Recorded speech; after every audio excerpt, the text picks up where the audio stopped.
Morning, good afternoon.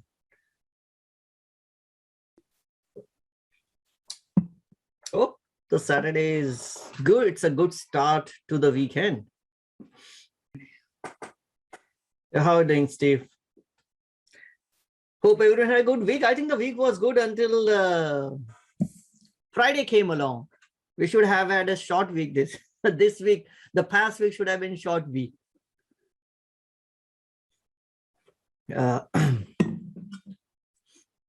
But anyway, everything is good in markets. Markets do those things. I think overall it's all good. Samuel says, can we talk about 23andMe? I can put it on my radar to maybe do a little deep dive on 23andMe. But there are general questions on what this company does. Yeah, I know a little bit about what this company does. Basically, it will analyze your DNA and tell you where you've been from, what's your ancestry, and now all these medical advancements are based on are being specialized to your genetic material. So there is a lot of opportunities around that front as well. Co-founded by, I think, Zuckerberg's sister, one of the billionaires, this social media CEO's sister. I think probably it's Mark Zuckerberg's sister. Emmy is making some movements. I don't know. I haven't been looking at this talk at all.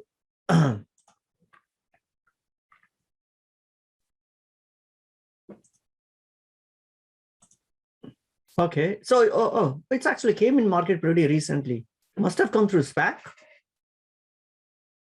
Let me just see. Or was it a normal 23andMe IPO?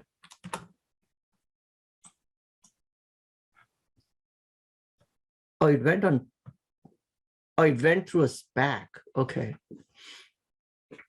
Richard Branson SPAC, valued at 3.5 billion at IPO. Is it optionable? Looks like, yep. But I don't know if the options are really liquid enough. Let's look at the December. November is done and dusted. It's okay, not bad. It's a $10, $11 stock. It's a little wide from that perspective because you have close to 15 cents wide bid-ask spread on at the money. So a little wider, but still not too bad, I would say. You have some decent volume around at the money options. So yes, it is optionable. It's a sister of Google. One of the Google. Yeah, I know it was co-founded by sister of one of these tech billionaires. Couldn't really put my head around who that billionaire was. Yeah. All right.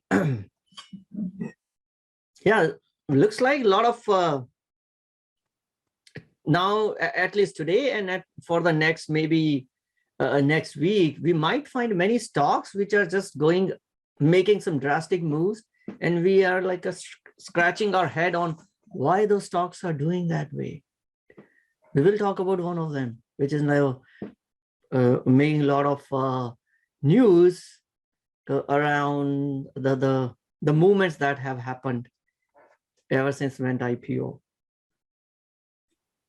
And that happened last week, like 300% up, another 100% up the next day. It's going crazy. Looks like the risk on a phenomena is back. But anyway, guys, let's Snap is the precursor of FB.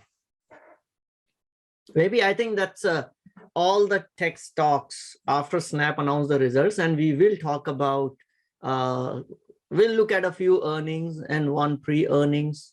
Snap is on my list to review what they said and what market reacted. We will look at Tesla. So let's talk about Snap. But it was in sympathy with the Snap. Every social media company got hammered on Friday, not just Facebook.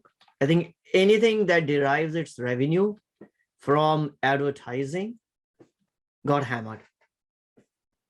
And that includes your social media companies. Facebook was down 5%. Google was down 3%. Pinterest was down, I think, around 5%, 5.5%. Let's look at the ad tech companies. PubMedic's down 10%.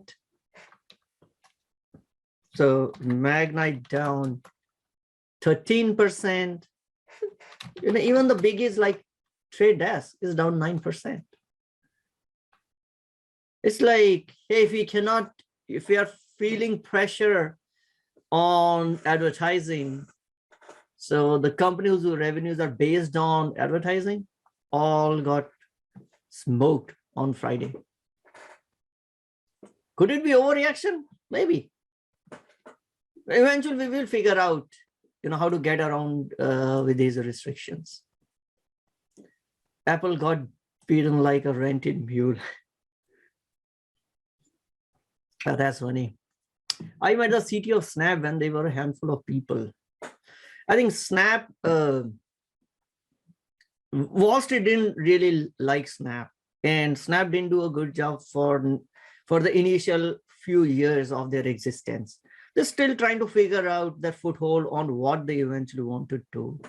They started with Snap glasses, their whole, they came out saying we want to be a camera company. And obviously, Street doesn't like the hardware companies. And sometimes Street have been proven wrong. Companies start with hardware and then they pivot their business model and tend to become a great company. Roku had the same thing. I had read through the S1 of Roku when it came on, and I really couldn't figure out why should I invest in a hardware company. What's the mode that Roku will have? And superbly turned out to be wrong. Their business model was completely different. So Snap pivoted. I think it took them a few years before market started to realize, and Snap also changed on where they wanted to focus. And and have been very rewarding for shareholders, despite all this, ups and downs. And even with the recent down movement, it's still has done pretty good over, if you look at for last few years, in last 3 years, Snap has done pretty well. Right. 5x returns. So this is what 20, where am I on 2020? This is a year ago, October. This is exactly a year ago. October 22nd, 2020, stock was at $24. October 22nd, 2021, stock is at $55. Still 100% growth. So if you ignore what happened on just one day, it's never a great picture that, hey, it fell down 15%. But if you look at it, still up 100%.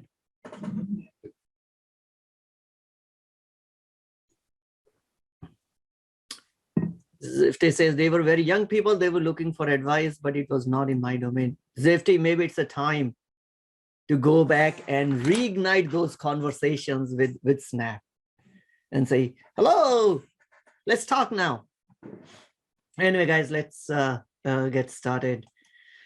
For today's session, welcome everyone. Welcome. We got a few people. I think some people will trickle in. Today is our discussion number 106. I can't believe we are already in 3 digits, but I enjoyed doing it. Love doing it. Hopefully we'll continue to do it. Till now, it's been okay. Haven't been able to figure out time and to do all these things. This is what I enjoy. So we'll figure it out. So today we want to talk about another news, get into the details of PayPal and Pinterest, do a little bit of analysis on what's happening in between these two companies. Of course, we will look at what a few earnings. We'll look at some of the other stuff that caught my eye. But the topic for today's discussion would be also do a deep dive into the PayPal and Pinterest. They're dating. So we'll see what happens, how good this partnership may turn out to be. Right now, nothing confirmed. It was just a rumor, a pretty strong rumor, I would say. So something is cooking over there. So we'll see what's happening on that front.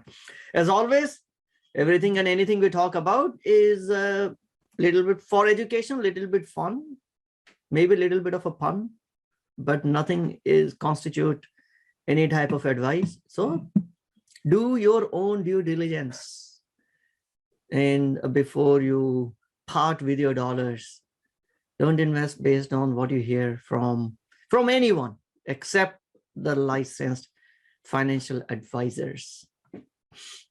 All right, let's get into today's session. Any idea on AI? Talking about AI or C3 AI? Because there are two companies.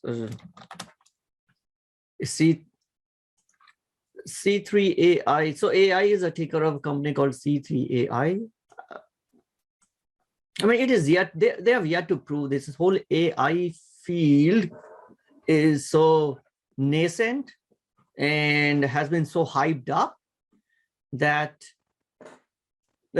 companies would like to attach AI name just to get a higher valuation. And last year, any company coming out with some AI, market just accorded a very high valuation to them. And now, all those growth companies, they are facing the day of reckoning, interest rates going higher, and have to really perform. So C3 AI, they are trying to do is make it easier for a specific by creating industry specific AI solutions that can be used. But building an AI model is and the solution is a big undertaking. You need to have a lot of data to train your model. So it's always a catch-22 situation. To get a lot of data, you need to have a lot of customers. But if you don't have a customer, then your model is not perfect. If your model is not perfect, customers won't come to you. So it's like catch-22. And we've yet to see. I mean, the pedigree is good. It's CEO is Thomas Siebel. If the name Siebel strikes some resemblance, yes, he was the co-founder of Siebel Systems. Used to be a pretty good and well-known CRM platform before it got bought by Oracle. So he made his money by selling his company to Oracle, and now focusing on providing AI, making the AI journey for corporations easier by providing them industry-specific solutions. But the proof will be in the pudding. So we have to see how good their results are. I think when it right out of the door, it just came out on 120. This was a height of all the beam stocks or all the growth stocks. And after that, the journey hasn't been good. And that is why, I mean, I always said, no need to get into FOMO. We will have enough opportunities to invest in companies. And if companies are great, let them prove. I'm here. I don't want to go anywhere. Let them prove to me, or let them prove to you, that they are really worthy of your investment. So just wait, see how the results are, how their sales are looking, and then make a decision accordingly. So after we did the initial, I think, review of the S1, I didn't go back and look at AI again. I mean, if I recall correctly, when we did an S1 review, again, my viewpoint was the same, that the company has the stock has gone up right out of the door because a lot of people got steamy checks, had money, offices were not open. What else to do? Let's go and trade. We got a cool apps, which will give you confetti if you buy and you make some money.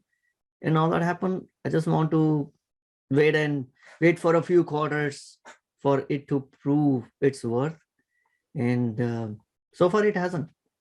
So let's wait on AI. 23andMe wants to buy Lemonade. Ooh.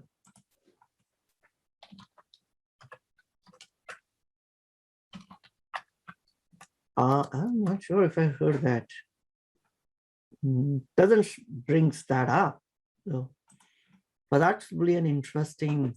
Oh, Lemonade. Okay, got it. That's it. Okay, a Lemonade health, then it makes sense. For a moment, I thought, maybe 23andMe doesn't want to go to insurance because now they got a lot of health, genetic data about people. Maybe they can price some insurance, but Lemonade is not into health insurance first. So I was trying to look at that aspect. Okay, it's a different one. All right, so let's get going. As always, let's start with some things for our mind. So I heard Carl Icahn, I think he was on CNBC on some interview, and in which he was asked about his best investment decision. For those who don't know, for the uninitiated, Carl Icahn is depending on your thought process, you can call him as a corporate raider, you can call him as a Wall Street whale, or a very savvy investor, activist investor, or a billionaire, right? I think his net worth is maybe around 20 billion or whatever. So being pretty active, and mostly his role has been activist investor. He's a very savvy activist investor, and like activist investors do, they buy stakes in companies and then try to fix that company. Sometimes the other shareholders may not like, the employees may not like what the activist investor wants to do with their company, but at the end of the day, they want to get return on their investments. So from a Carl Icahn, when he was asked what was your best investment decision, it says Apple. So in 2013, he purchased 27 million shares of Apple. 2014, it increased the stake to 52 million shares. Total cost of his borrowing was close to 4 billion, 3.5 billion. Pretty decent size, right? But at the end of March 2016, he completely sold his holdings. Why? Because Apple had a bad quarter, first bad quarter in 13 years. And he decided, he was worried about China and decided to unload all his Apple holdings for a very good profit. Almost $2 billion worth of net profit in 32 months. Great return. So he still considers this to be, one of the best investment decisions that he had taken in his life. Do you know what is the decision on which he has his regrets? Any guess?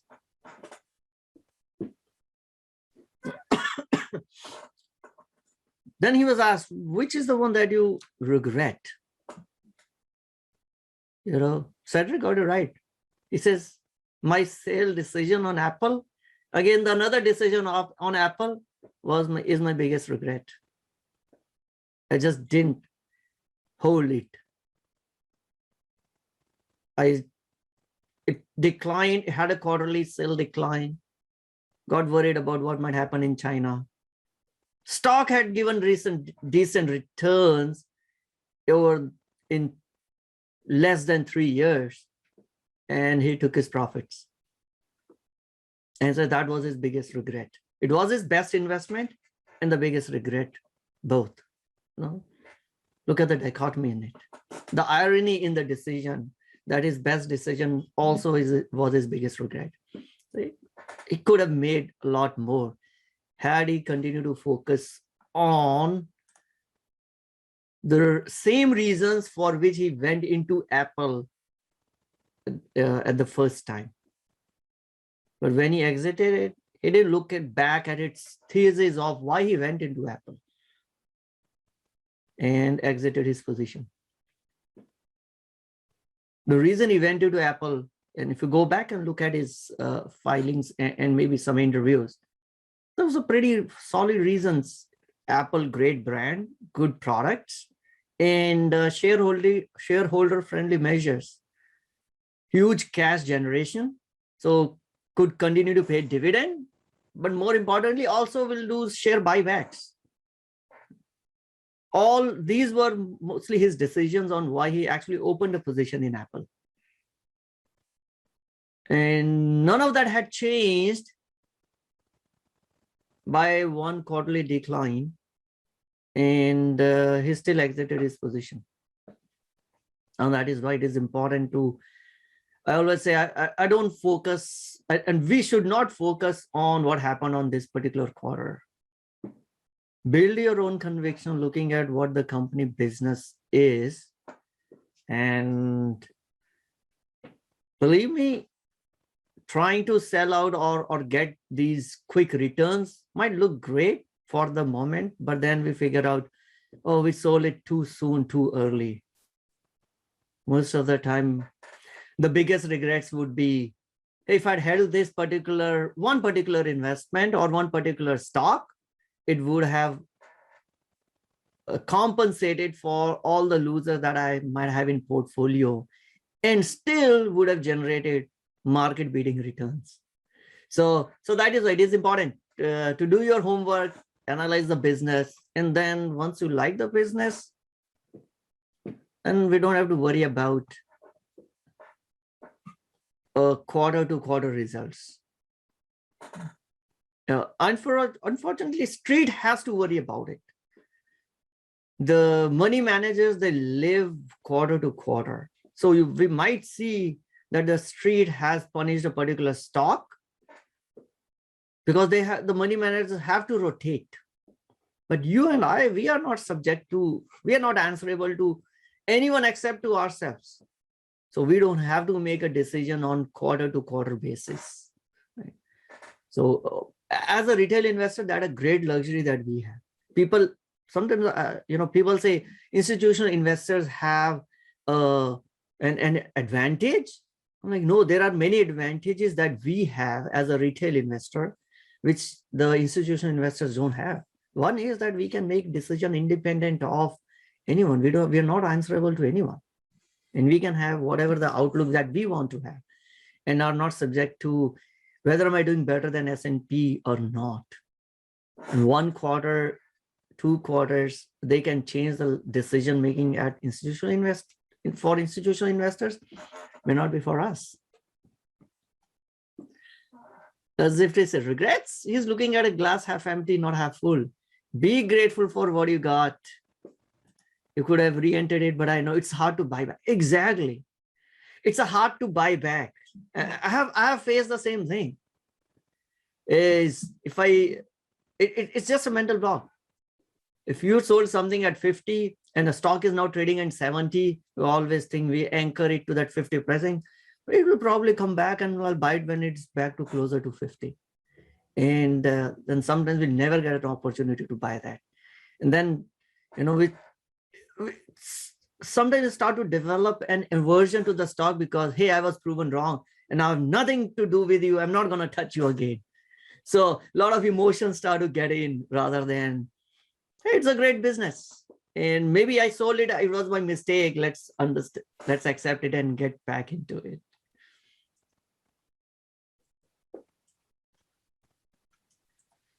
David, so the question lesson would be to determine what criteria one might use to determine what to hold long-term versus holding what might give back 90% of the 1,000% gain. It seems the decision is completely subjective. It does become subjective because all the decision will be derived from the conviction that you might have on the stock. Now, if something has gained 500% in a year, I have a conviction about the stock, but I might just sell a little bit of it because that 500% is, hey, it's too much too soon. In that case, I might sell. But if a stock has become double, I probably will still hold. Like you said, it is subjective. Asif says December 2018 was a good time to get back into Apple in hindsight. And they declined previous 2016-17 touched 200-day moving average when they said they're pivoting as a service company. At that time, the service revenue was 10%, now at 50%. Exactly. They changed their business model. And thanks to Tim Cook's, I think, vision, he realized that a lot more money, and there's bigger margin on the services side anyway, and it will grow. So they started trying to change the Wall Street expectations from moving by just looking at iPhone to start looking at the services. When they probably made a change, Street didn't like it, but eventually that has worked out to be true. All right, a quick macro side. S&P 500, Dow Jones, everything moved to record highs. Too much money floating around. We saw the VIX fell to its lowest level since the beginning of pandemic. It's all risk off trade, risk on trades, because the participants don't feel much risk in the market right now. Real estate, utilities, healthcare, financials, everything was up for this week, except a subsection of communication shares. Those, most of them have a big market cap. They all dropped on Friday after the guidance from Snapchat. So we looked at earlier, Facebook, Google, Pinterest, they all were down. So overall, it's a pretty decent week. All sectors were up except the communication services, because we got a Facebook in it. We got some of the big tech companies in it. So otherwise, it's a pretty good week. Yeah, doesn't matter what happens in 1 week. But it's good to look at. Now let's look at what the fear and greed index. Risk on. VIX is lowest since the pandemic. People feel that the markets will continue to go up, when I say mostly around the retail investors. And we've been getting into the same euphoric moment that we had seen during early part of the year. And these folks are back. The Wall Street BEX is back in discussion. You can't keep them, keep them down for long. It's not GME this time. It's not AMC this time. It's not Nokia. It's not whatever, Hertz. This time it is Trump Media and Technology Group, TMTG. So after a former President Trump got deplatformed from Facebook and Twitter, he decided that he'll launch his own social media company, social media website called Truth Social. And but to launch or create any company, to create the product and run the company, you need money. So they came to IPO through a SPAC.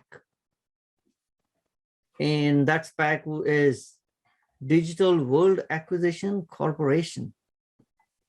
So the SPAC, it was trading around $10, like that's a par value of any SPAC shares.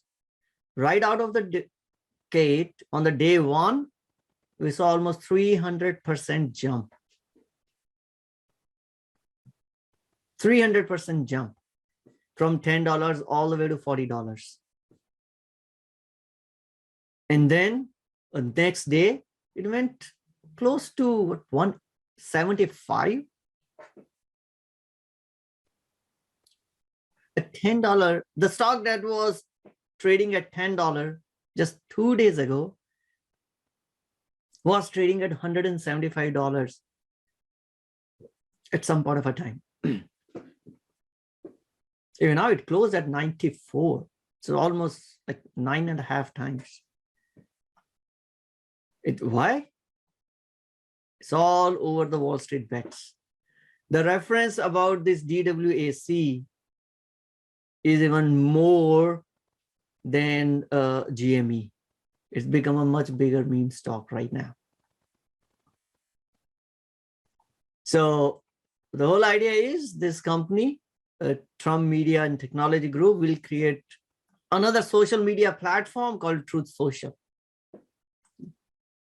But while the retail investors might have been trying to pile into this to try to catch this wave,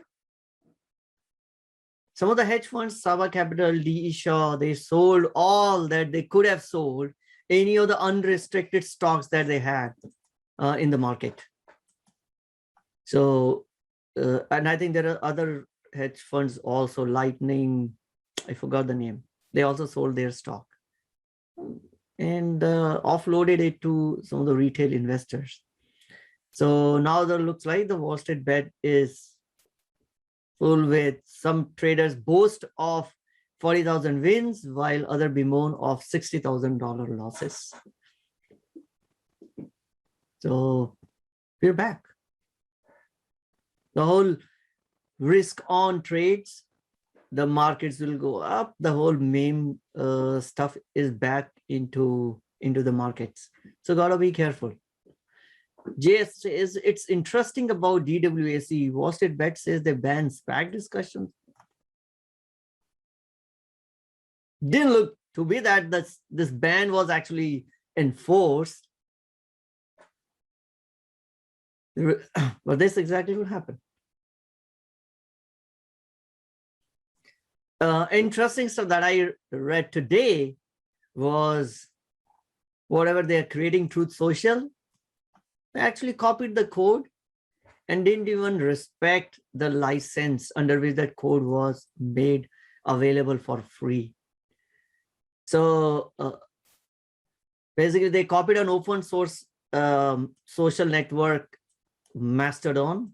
They basically copied the code from there, created a fork, which it does allow anyone to copy and create a fork, their license policy. But then they have to comply with AGPL, which means they should open their code for all other users. There's a little more detail around this whole software licensing, but the summary around this says they copied the code but didn't even respect the license under which that code was made available. Anyway, now hopefully this company has got a few millions, billions under its belt. Maybe they'll pay and create their own proprietary code rather than trying to steal an open source and not even respect that open source licensing. Have you ever traded warrants? DWSA has warrant options. No, I have not. I mean, the warrants will become like a call option on, they'll behave like a call option.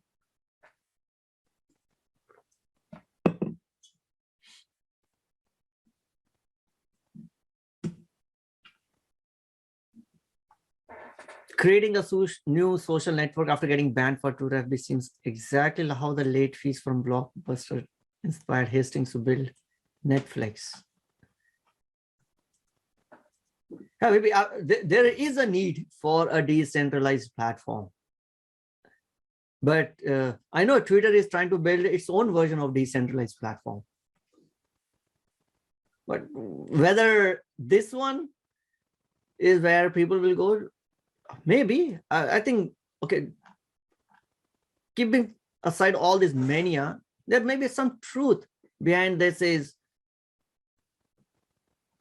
all those who are supporters of President Donald Trump, what if it becomes this particular platform is a membership platform?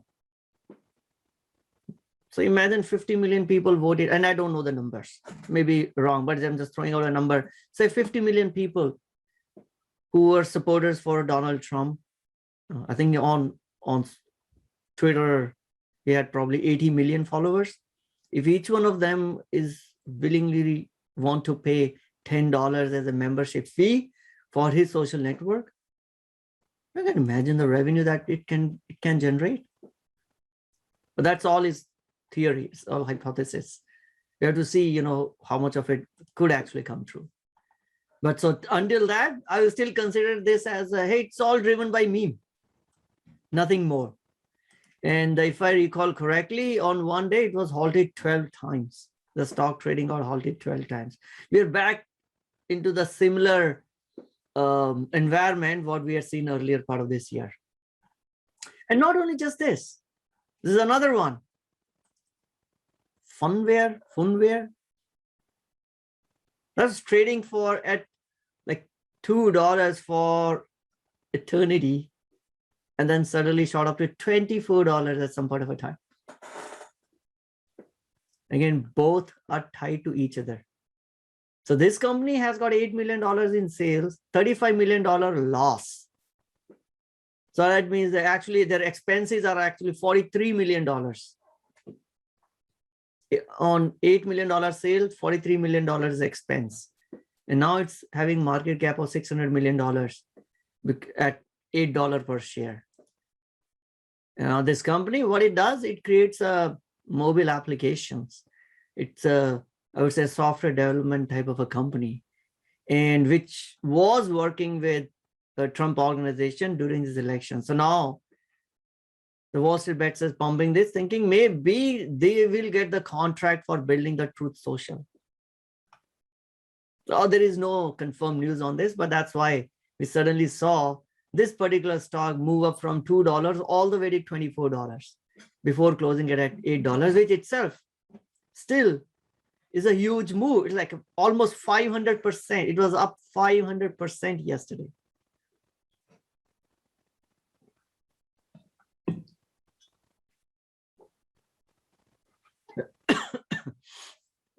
Right. Yeah, these are the same kind of moves that we had seen earlier. Zift says the decentralized platform is a good idea. Just my fear, it would be used for the wrong purpose. We don't need any more chaos in this country. Okay to play, but don't play dirty. I mean, the question is, it will become open for all. Who would say that it is dirty or not? What's the definition of dirty? Then right now we are leaving the definition of what is dirty, what is immoral, what is not right. All the definitions are left to the social media giants, and which some people don't like it. So I think that's why there is so much move towards making a decentralized platforms. But talking about Twitter, how can we not talk about Square? Square is back to hardware. It started its roots with hardware by giving that Square dongle, which you can see in farmers market, flea market, now even at regular shops. And now Square is back in hardware business. So earlier Square has put a Bitcoin on its balance sheet. Then they allowed Cash App users to buy Bitcoin. Then they clarify their intention of creating a hardware wallet for crypto assets. Then he talked about creating open source non-custodial financial services based on Bitcoin network. And now the fifth announcement from Square is they want to get into creating hardware for Bitcoin mining. So from being just a payments platform, Square is now at least one big public company which have decided to do a lot more real work on enhancing and adopting the Bitcoin network. So this was the fifth announcement which came in last week, saying Square wants to get into hardware, but this time for mining of Bitcoins. So I won't go through all, but maybe we'll read a couple of tweets. Square is considering building a Bitcoin mining system based on custom silicon and open source for individuals and businesses worldwide.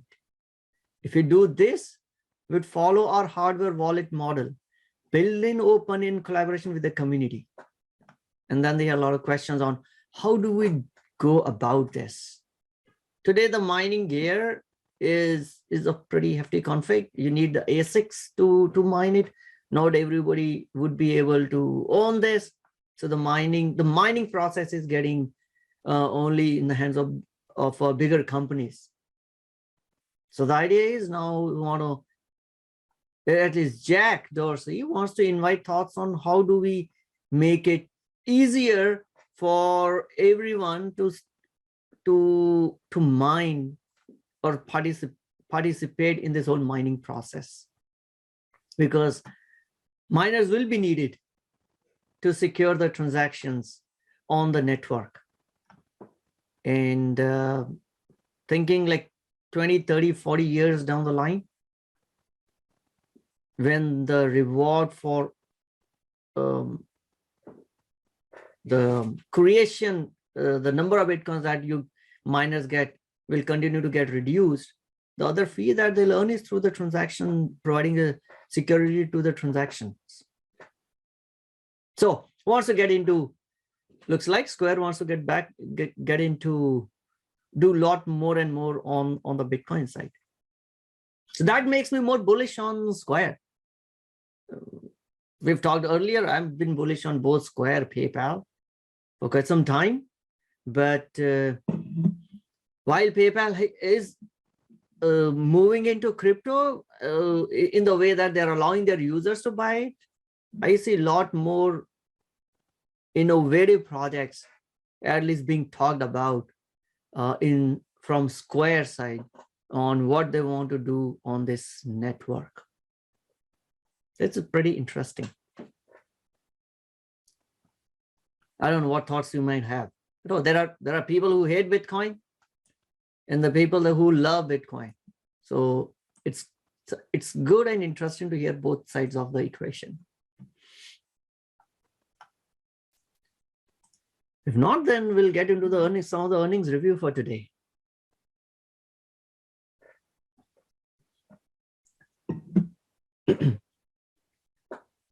All right, no thoughts. Let's talk about earnings.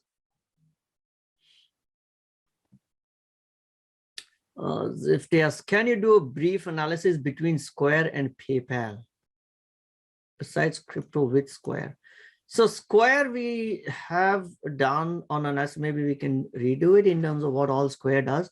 But I mean, if you're asking which is better of the two, it's a very difficult answer for me because I like both these companies. And I am, for transparency purpose, I am bullish on both these. I have position on both of these companies. We could talk about in terms of what Square ecosystem is, what PayPal ecosystem is. I think a few weeks ago, we looked at what PayPal wants to become in future, which is a super app side, which is great. They want to be a single app for all financial services. Or no better, where their revenues are from. Yeah, we can talk about it. Both on Square and PayPal. Let me see if we get some time today. Otherwise, we can touch this on next week. Let me take a note of it.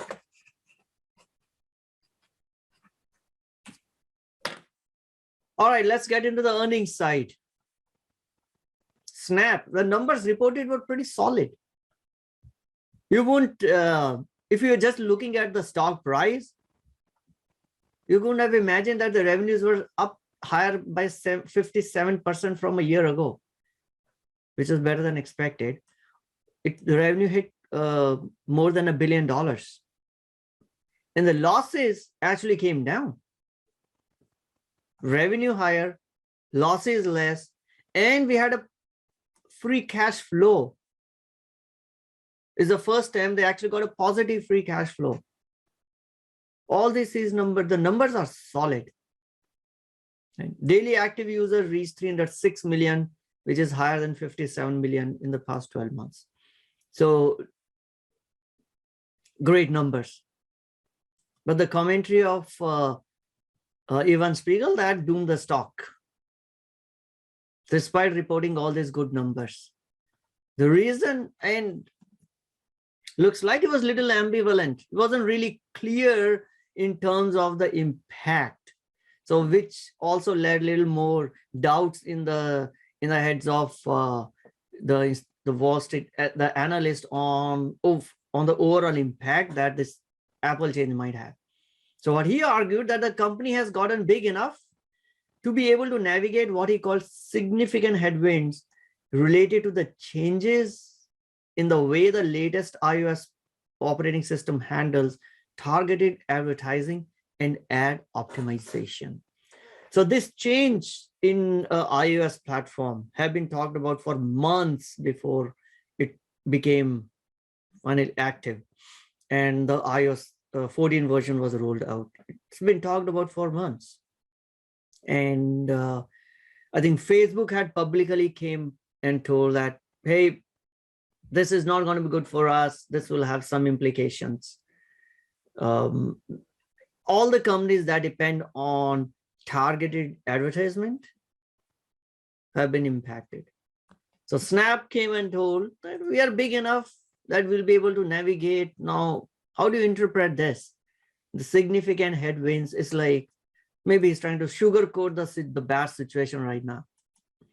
And also he pointed out that we have supply chain challenges and labor shortages. Means your customers, if your customers are going through supply chain issues, they are going through the labor shortages, then they won't be spending as much money on the advertising as they were able to spend it earlier because they can't make up, they can't make the revenue because of the supply chain and labor shortage issues.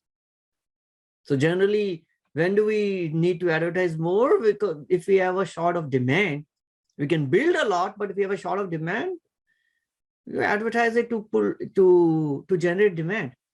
Right now, I think the situation is other way. There's a lot of a demand, but you cannot fulfill the demand. So some of the customers might be cutting back on ad spending. Because even if you have, because of your ad spend, even if you have more customers coming to your door, you won't be able to fulfill it because of the supply chain issues and the labor shortages. So investors didn't like the fourth quarter guidance that they gave, 1.16 to 1.2 billion. And the stocks, as we've already seen, had seen some good gains already this year. So it got punished. So from $22 exactly a year ago, it had gone up to $75, which is like more than 3x. And when this guidance came, it got punished. Now it's up to 55. That's where it closed. Yeah. This was down almost $20, closed at 55. Still, if you have been in Snap for, earlier, still pretty good, still up more than 100%. But it wasn't just Snap. As I looked earlier, Facebook, Pinterest, Google, Twitter, all got hammered, and so are the ad tech companies as well. If almost all companies get punished heavily for their projection. Yeah. What the stock will do after earnings announcement is always a mystery. You can have everything good, a stock could still get punished because maybe everything was already priced in. Who knows? So this whole new changes, I think industry will figure out ways on how to go about this, but right now it does have an impact. At least we saw from Snap. We have yet to see what happens on the other biggies that are about to announce the results next week. So next week is going to be more fun. A lot more companies, the big tech companies will be announcing results next week. So we will see what Facebook come and give us a guidance in terms of the impact of this changes on iOS. She says, if I recall correctly, new IDFA doesn't have a granular tracking mechanisms that help ad buyers figure out effectiveness of ad spending. This might get opportunity in the long term for Snap to develop first-hand tools for such tracking or pivot. Long on Snap. Yeah, I've been long on Snap as well. And I've been on Snap for a few years. Didn't like, it went up to 25, came back down to 10, 7, kept chugging along, selling puts, selling calls. I think right now my cost base is very less, so I don't worry about this drop. I probably will get assigned on one. I think I had a strangle on it. We'll get assigned on it on the put side, which is fine. So long term, I'm still bullish on Snap, especially the area that they're focusing on their AR stuff. They are one of the best from AR advertising. So nothing yet changed from that front. So I'll still hold. And of course, continue to reduce the cost basis. And that's more important, because we have a tools to reduce our risk. That is why nowadays I am very hesitant to just sell the stock. Okay, I want to give it a little more time rather than taking and do a knee-jerk reaction and do something on my portfolio. I'll take my time. I'll reduce the cost basis and then see. So that was on Snap. JS, I had a 50-90 earnings triangle on Snap, closed the put rather than taking shares at 58. And my put was higher. I think I had a 65 or something, which now I'll have to roll it out. I didn't have an earnings one. I generally don't play earnings too much, but I have my regular November expiration, and I think 65-70 is my short put. I think the call is around 95 or something. So we'll see. I still have some more time. Probably will roll or collect more premium. Might sell call. So, but not much worried about it. Other one is a Beyond Meat. They didn't announce earnings, but they came up front to reset the expectations with the street. And the stock went out in flames after they tried to reset the expectation. They reduced their Q3 guidance to $106 million from earlier guidance of $120 to $140 million. And investors roasted the stock, pun intended. They didn't like it. From 108, it was down 12% on their reset of expectations. Again, the reasons are familiar. Delta variant is keeping the demand low. Some of the restaurants, they didn't open.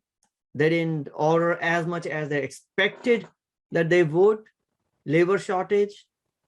I think at least there are a couple of things that I think every company can come and talk about it and put the blame on it, which is supply chain issues, labor shortage. I've yet to see how many companies come and talk about inflation. But at least these two seems to be pretty common theme among companies is supply chain issues and labor shortages. What we don't know is, are people actually changing their food habits? Or meat eaters going back to real meat rather than trying to eat the fake meat? So earning results is on November 10th. So if you're interested in Beyond Meat, might want to keep an eye on their earnings to see what management has to say about their market. Samuel says, I ate one of those all meats at McDonald's Hong Kong. Strange. Oh, exactly. I don't know. So that's one I think long back when the Beyond Meat came IPO, and someone asked me, "Have you? Are you investing in Beyond Meat?" So my answer was that I've been a vegetarian all my life, never had meat. So I'm pretty happy with the choices that I have. So as a vegetarian, I don't have to. I have a no. I don't miss meat because I never had it. And so I don't have any inclination to go and try how a meat might taste like and still be vegetarian. So I'm like, okay, I don't know why I would pivot towards Beyond Meat. And those who are meat eaters, those who love to eat meat, why would they pivot to something which is fake meat? Unless there are some health concerns around it. So I don't know, but let's alternate meat, the veggie-based meat or the plant-based meat has been taking off in the last few years.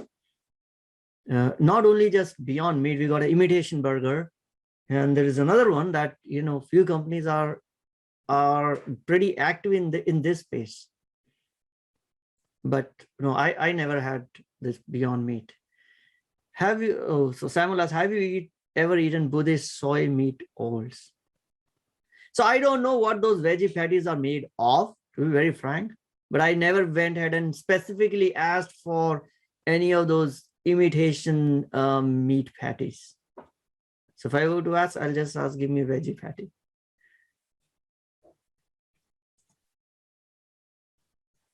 And the next one I want to talk about is Intel. Cedric said, you're thinking of old people like us.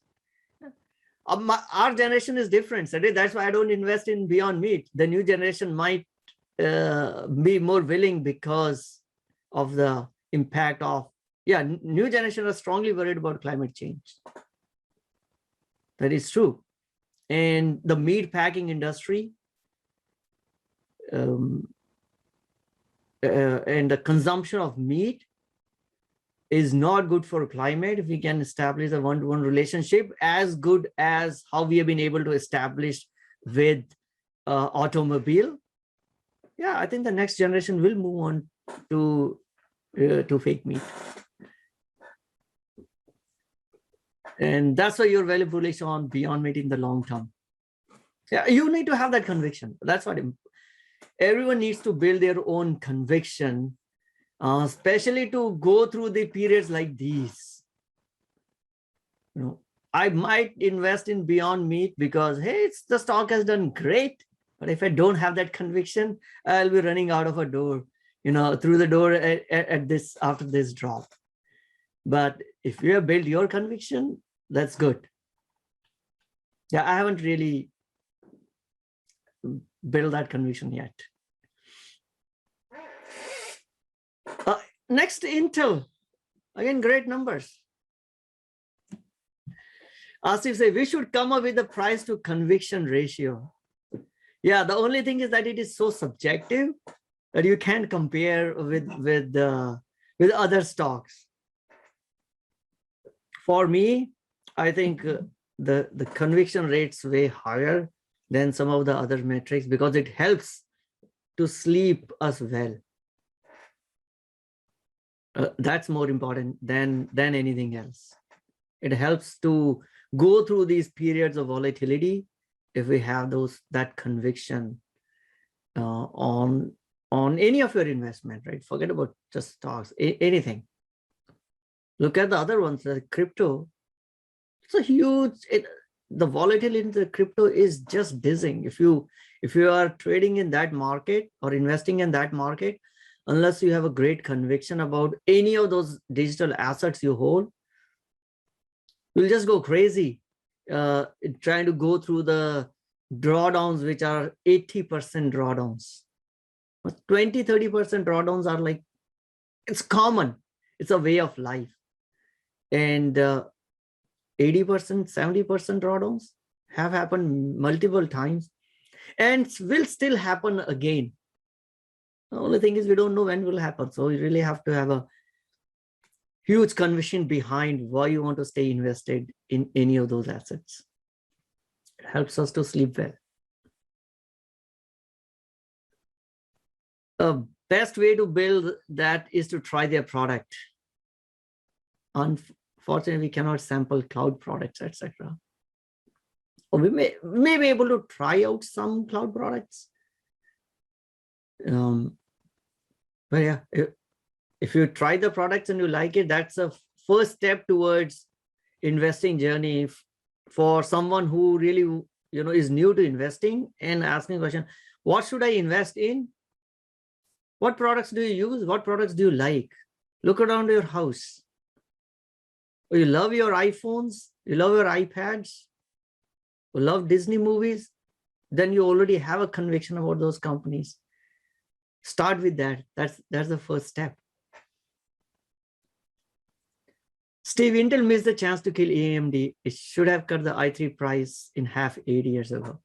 Yeah, those I think, and I don't know, whether those are confirmed or just a rumor or unconfirmed reports, is Intel actually kept AMD alive because of, regulatory issues. You need a competitor for otherwise, you'll have go into all those monopoly issues with the regulators. So they kept AMD alive just to avoid the whole big scrutiny. But AMD turned the tables on Intel. So came up with the latest results. Earnings crushed the estimate.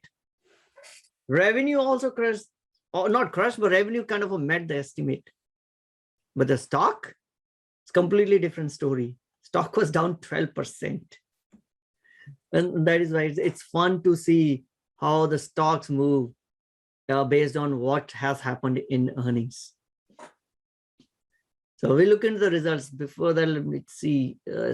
As Sachin says, depending on how it is prepared, I tried some fake meat burgers. They taste great. Try Indigo Burger Fremont, vegan.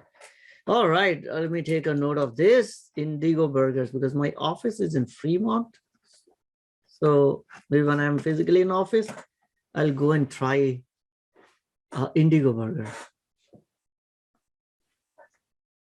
Yeah, Intel was too much focused. Intel missed the whole mobile revolution, right, Samuel? They were too much focused on the PC side and just were caught blindsided by the revolutionary growth that happened in the mobile segment. And ARM just cornered that market. And then secondly, around the data center side. Now they're getting hammered by NVIDIA, AMD, and all that.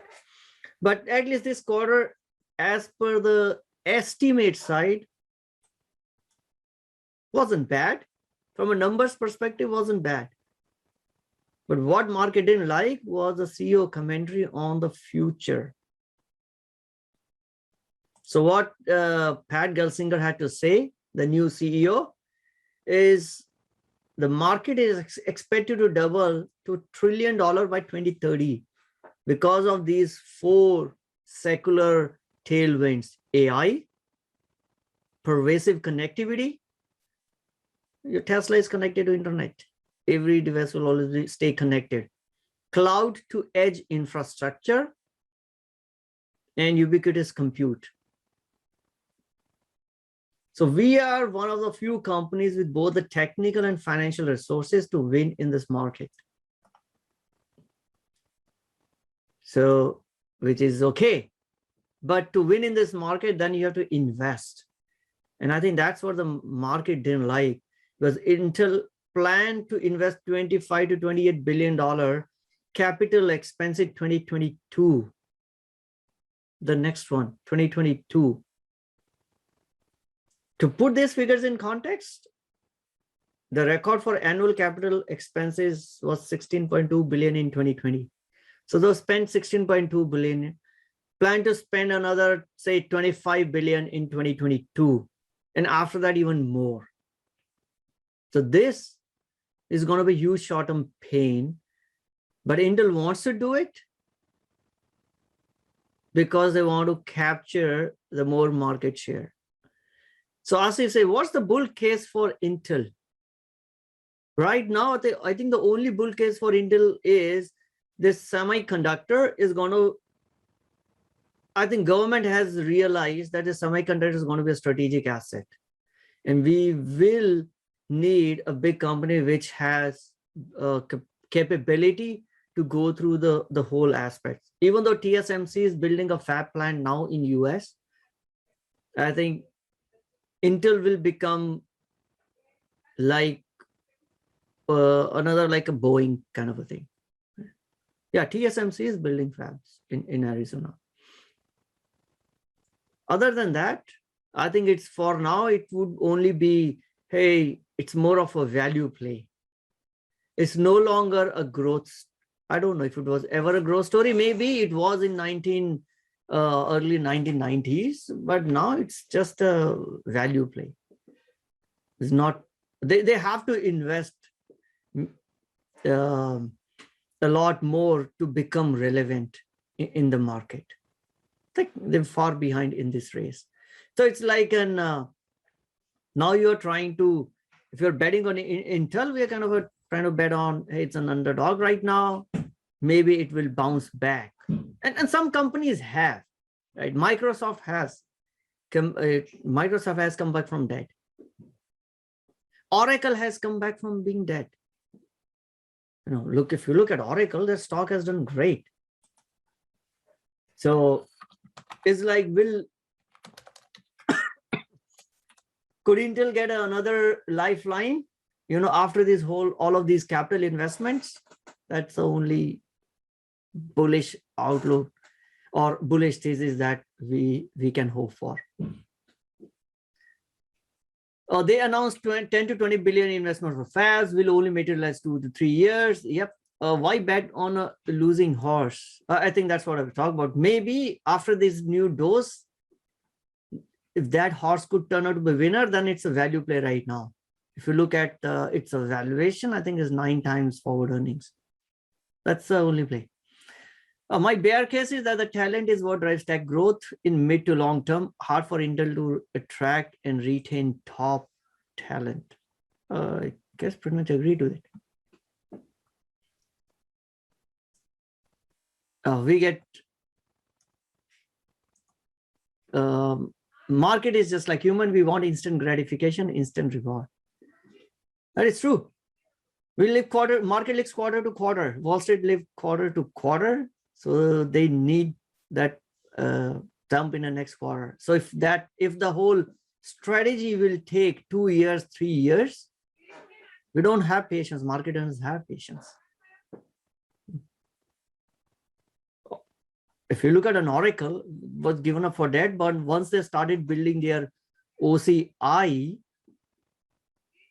it took investment from, it took a lot of investment from Oracle, but now their OCI is driving the next growth. This has been, you know, one of better performing stocks in my portfolio. But it'll take time. Right now, I think there are other companies that are going through the similar transition. SAP is one. Splunk is another one.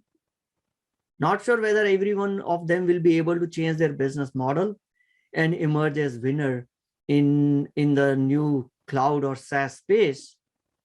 But if they could, then they could really become a big force, just like Microsoft had become. Intel also owns Mobileye. They spent, I think, $16 or $19 billion. And one of my pet peeves have been so far as, what have you done with the Mobileye acquisition? I know that some of the companies, this car driving, this autonomous companies in China, they are using Mobileye technology. I think, is it NIO or some of the other one, Li or one of those Chinese autonomous driving companies, they use Mobileye, but I haven't still seen too much of a talks from Intel on how they want to capture all the, you know, how they want to profit from the investments that they've made in Mobileye. Study says the best autonomous technology out there besides Tesla. Yeah, I became bullish when they announced the acquisition for Mobileye, but then quarter after quarter didn't see how that acquisition really panned out to be.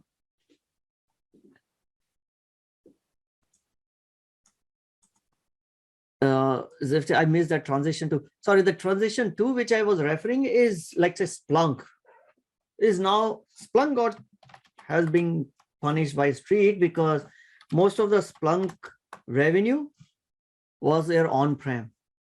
Now they are converting their on-prem customers to their SaaS customers. They're changing their business model. Right? Same is the case with SAP. SAP used to be the biggest technology company in the world. Don't talk about that anymore. SAP is again in the whole phase of changing their business model to become more SaaS-like company. So these transitions take time. And I think SAP has kind of revised their target. They moved out the timeline by another year or two. So will they be able to pivot it? Will Splunk become a fully SaaS company and get back into competing with, let's say, Datadogs of the world? If you look at the valuation that the other data observability companies are commanding and what Splunk is commanding, Splunk seems to be cheap, but there's a reason. They are still earning a lot more money from their on-prem model and in a transition towards the cloud-based. Could they successfully pivot and then the market will give them the same valuation like they're giving to other SaaS-based data observability or companies? If yes, then Splunk at this point of time could be a great turnaround story. Same may be the case with the Intel. It's maybe a value play at this point of time. But then they have to deliver what Gelsinger is trying to do.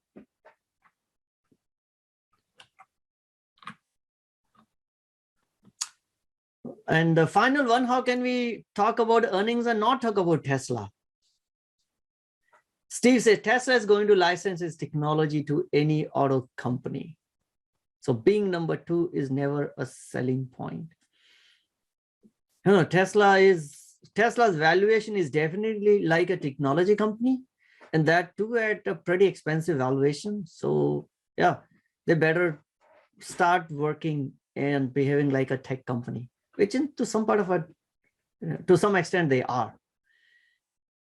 So Tesla reported revenues 13.76 billion, better than expected. Automotive revenue was 12 billion, close to 12 billion, which is good. Energy and services added up another 800-900 million dollars.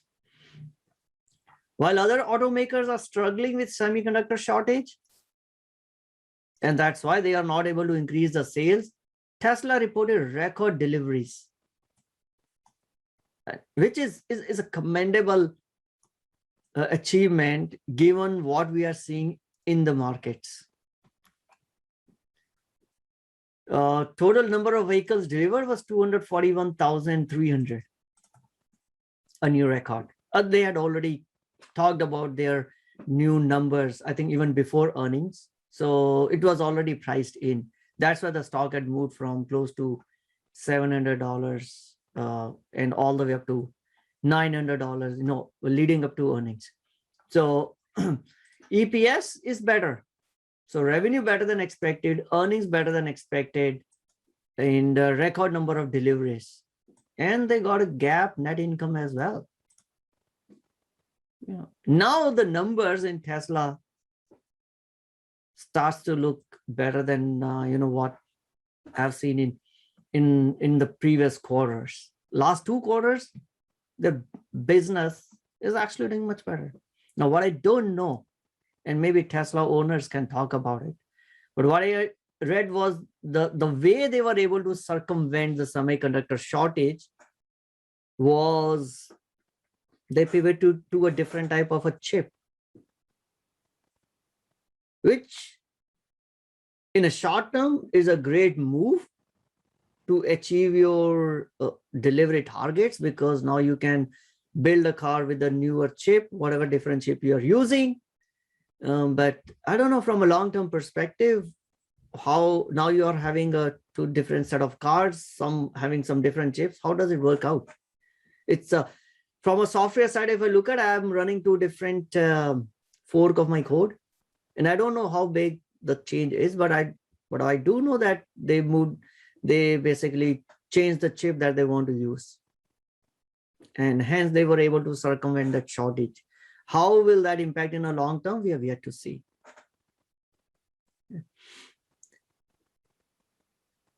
Cedric says, Samuel, Tesla earns money on crypto and gas emission credits. No, not in this quarter. Oh, that's what Tesla used to do in some of the, let's say last year or previous quarters. Not in this one, Samuel. Now it actually is a real business.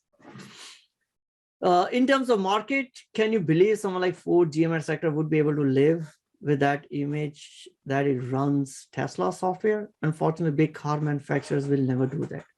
I mean, Ford and GM, they are building their own platform. They have their own autonomous platform. I don't know whether they will buy it from Tesla or not, but then the market is big enough. There's a BlackBerry which is in the system as well. Let's not forget that. Someone says, but I don't think BlackBerry is on. So let me take my words. But BlackBerry is not into autonomous driving, but they're into the remaining part of the car systems, software systems. Yeah. So I guess there will be a space for more than one player. There is not Coke. There will always be a Pepsi to the Coke or Coke to the Pepsi, depending on what your preference is. But there will always be a space for more than one. So if there's a Visa, there's a Master. So if there's a Tesla, maybe we might have 2 or 3 big players in this overall this EV industry. Steve said, you can tell that to Michael Berry. Yeah, I think Michael Berry took a short position. I don't know if he had closed his short position or not.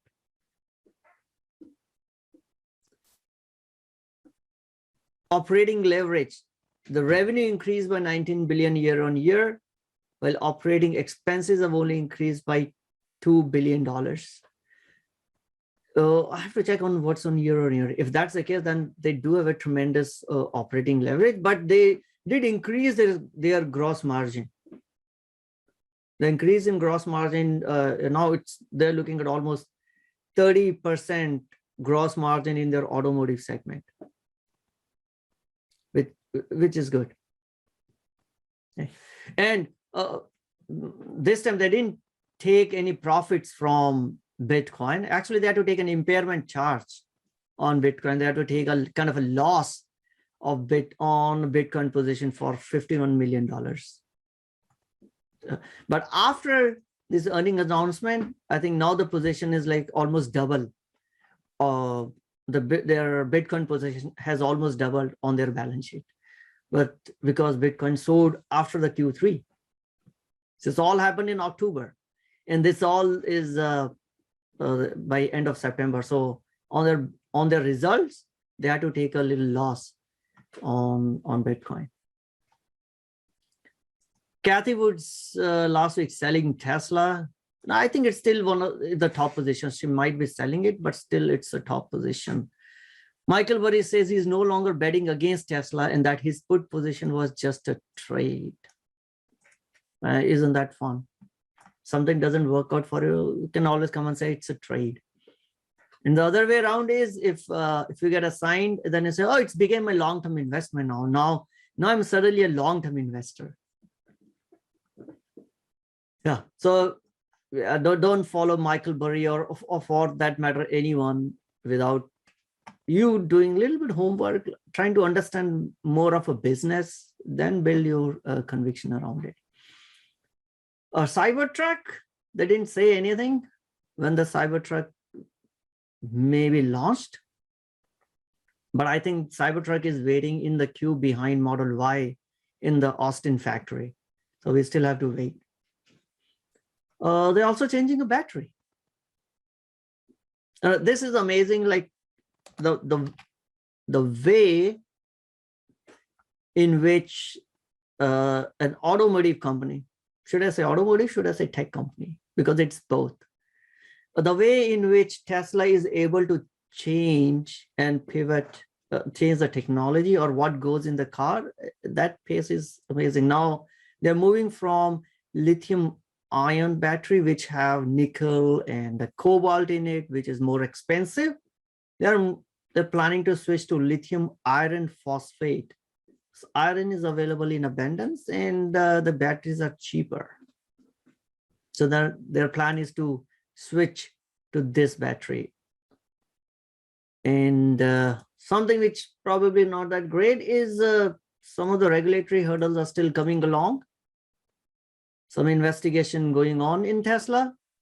Nothing new about it. That happened earlier also. And looks like some recalls are pending to be fixed for more than a year. I'm not Tesla car owner, so I wouldn't know it. But I did hear some Tesla car owners complaining about, while these deliveries are great, what happened to those recall issues that we have, and you haven't fixed it for more than a year, citing semiconductor shortage.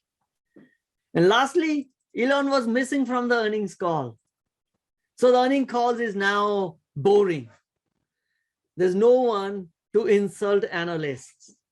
There is no one to ignore the questions from analysts and jump to the questions of the retail investors, because Elon has decided it's not worth his time to attend these calls in talking to Wall Street.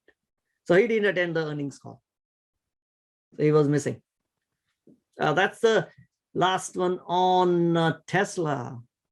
Oh, Asif say, yes, their service is not top notch. I heard about, I think they had service issues in China. There are a lot of protests around their service. But I heard about a couple of my friends who have had some issues. But then I also heard on another podcast on owner cribbing about, though he was, the person who was talking about Tesla was bullish on Tesla as a stock, but then he was still cribbing about all their service record. So that's Tesla for you. Again, look at the last 3 years. Is it too good to be true? Oh no, but now it's hit a new all-time high on Friday. It's a new all-time high. It's up 900. It's hit 910. So it might be just matter that it moves into 4 digits. But if you are trying to value it as a tech company, I would say it is still. I mean, there are other tech companies that might trade at a cheaper valuation than Tesla is. But there's a lot of, I would say, momentum and a faith in this company, and the stock would continue to perform beyond everyone's expectations. I have had a hard time on going really heavy bullish on Tesla, and I still have that hard time.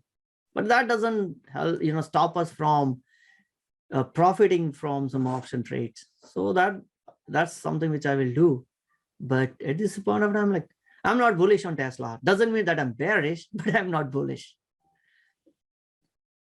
First, an info from friend that it takes 1 to 2 months to get a basic non-emergency things fixed. Ugh. Okay.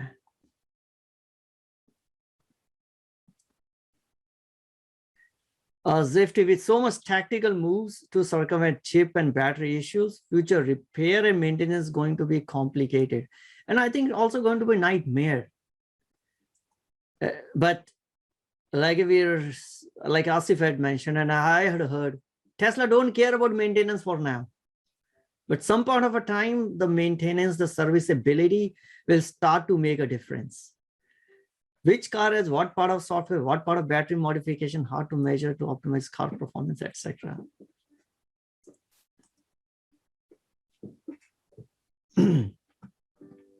All right, let me sip some water before we jump on to our next section today, which is, before that, let's the last one is from earnings is earnings next week. Monday, we got Facebook. The next week is a tech week. Then on Tuesday, the biggest one we got, or the more active ones, we got AMD. I'm surprised that I'm circling AMD. Microsoft, Alphabet, Twitter, and another meme loved stock, Robinhood. And the next big one will come around Thursday. Big markup companies, the trillion-dollar companies are announcing results is Amazon, Apple. So gonna be big tech week. Next is gonna be tech week. So if your portfolio is heavy into tech, just brace yourself. It could go either way. So just brace yourself. Just live through that volatility. We don't have to take any drastic actions. SEC should enforce no more than 10 earnings per day.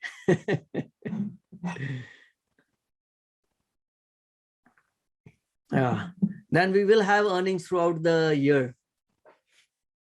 We have close to what, 3,000 some companies listed that trade on US exchanges. So if 10 earnings per day, then every day we will have some earnings. All right. Or all earnings on a single day. That way the market jitters will go down. The problem is the volatility is an opportunity for some. Volatility for one is an opportunity for another. It all depends on how we want to trade around those earnings. Right? Or take an opportunity. Now we know there are 4 times in a week, in a year, there are times when the implied volatility will be high.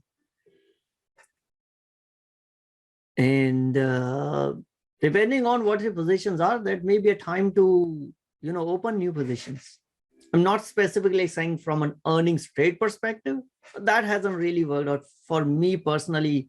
Worked out means too much of a time spent and overall not big change in the portfolio trying to do earnings trade. But if I want to say take a bullish position, or if I want to do a covered call, and if earnings is coming up in next 10 days, I would rather wait to get closer to earnings so that I can get a higher premium. Those sort of trade I still do it, but not too many of the earnings trade.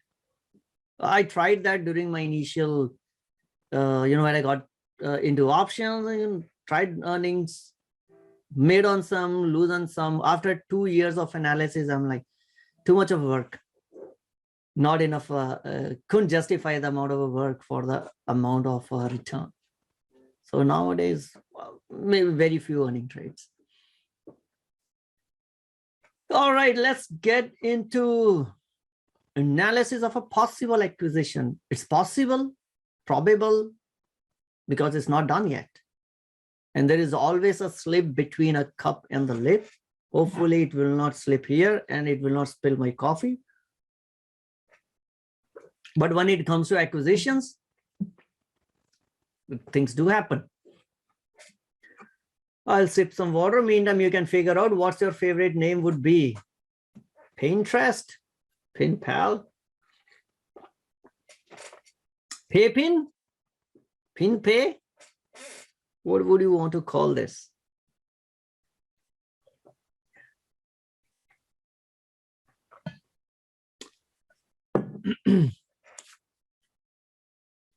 All right. So this surprised the markets when we suddenly came to heard that PayPal is interested and is in advanced talks to buy Pinterest, a financial services company. I say financial services because that's what we reviewed a few weeks ago. is not just a payments company, it's a financial services company. Why it is interested in a social media platform? So spend some time to review and on this PayPal plus Pinterest. I'm trying to put together a framework on how should we review any acquisition or attempt for acquisition. Maybe this is the first one. And if this works fine, maybe I'll use a similar template and try to analyze it from this perspective. So how many of you hold PayPal or Pinterest? Any shareholders of PayPal and Pinterest here? Both. I own both. Cedric says PayPal, Zifty says yes. I don't know that yes is for PayPal or for Pinterest, but I'll take it. I have both PayPal as well as Pinterest in my portfolio. So I don't like it when Zifty's got PayPal. So personally, I hated it because now PayPal is now taking over Pinterest. It means then as a shareholder of Pinterest, my growth opportunity, they already put a ceiling on the growth opportunity on Pinterest at an individual company. Now it will become a bigger part of a PayPal and depends on how people wants to grow it, etc., etc. I hate on one side of the thesis. It validates my thesis. I was bullish on Pinterest because I see a lot of opportunities in Pinterest. Okay, it's not just me. PayPal also saw the same thing. It's kind of validates our investment thesis, but then it precludes me from those long-term big gains. Yeah, of course, it'll give you a, whatever 15-20% immediate return that Pinterest will enjoy on this had gone up on this news, but it could have been a 5x in next 10 years. I'll miss out on those 5x. So I got a mixed feeling when some of these companies on which I am bullish get bought over by another companies.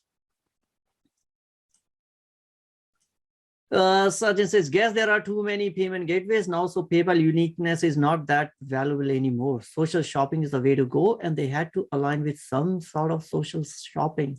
Maybe. PayPal anyway has told that they're gonna be it's not just a payment company, they're gonna be super app. So we talked about this whole details of PayPal and its plan to become a super app. I think a few weeks ago when we reviewed some of the other super apps also. Zifty want to consolidate and pick either Square or PayPal. Any analysis would be appreciated. So Zifty, why not both? So I have both. I split my, so when I was building anything around the payment tech or anything around, the cash, under the thesis that the usage of cash will go down. So any payment technologies would be good. So I had started with Visa, Square, PayPal. I think a Visa position, I sold most of it, probably have just a little bit. And now only on Square and PayPal. MasterCard I traded for last year, but didn't had any long-term position. Because I don't know which one will win in the, could win in the long term. So I'm like, okay, I'll pick both. Asif, on Friday, Pins announced ER date November 4. Could be negotiating tactic if good ER or sign of not interested in buyout. We'll see what happens. Maybe these things get closed before the earnings announcement.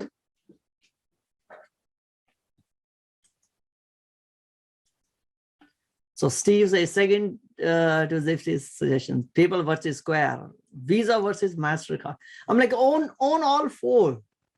Why do we have to choose from two good companies? And frankly, as a retail investor, We shouldn't be putting all our eggs in one basket. So if our thesis is payment tech, then even if you don't like PayPal as much as you like Square or vice versa, just from a risk perspective, it pays us to spread out between both the companies.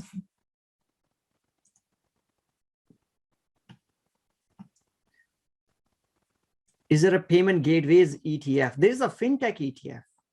I think Aunt Kathy has a fintech ETF. So search for ARK Invest Fintech. So I don't know if it's specific payment. Do we have specific payment gateway ETF or fintech? iPay. No, let's check. I'm not sure if iPay is a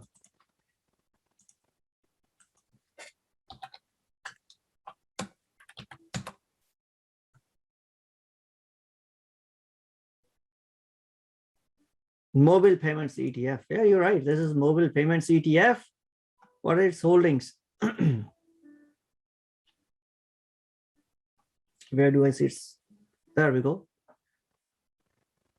See, we don't have to pick or any one particular. So if you are into payment side, your Amex, MasterCard, Visa, Square, Adyen is, I think, is European. PayPal, FIS, Pfizer, Affirm, Global Payments. There we go. Is it optionable? iPay.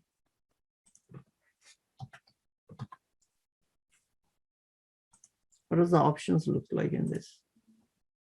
Oh, all right. It's a great, if you want to buy and hold, it's not optionable. I am not in, I mean, it is optionable, but pathetic options. So which is almost equal to no option, no volume, no open interest. So yeah, I have to stay away from this because there is no way for me to reduce the risk, reduce the cost basis. So I will not touch it. But if you don't want to, if you are not certain about, hey, PayPal has run up too much too soon, Square has been up, I don't know which one will win. You want to spread your eggs in multiple companies, iPay seems to be that ETF, or ARKF, Chintan has mentioned.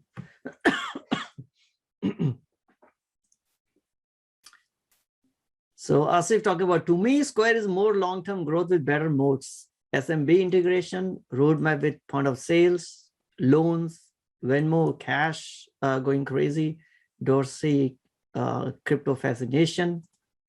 Crypto fascination could also, I would say it's a double-edged sword, depending, because we know that these things goes up and down like crazy, and still it's better from a regulator than it was from a regulatory risk perspective. It is better than it was in the past, but it's not completely out of the woods here. So we still have those concerns, but PayPal also is moving into POS systems. PayPal is moving into loans and mutual funds and becoming a financial services company.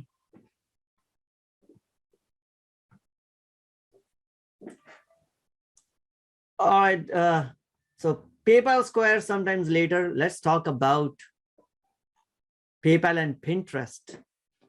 They're trying to date. So let's see how this dating goes. PayPal is rumored to buy Pinterest for $45 billion, means close to $70 a share. That pushed up Pinterest to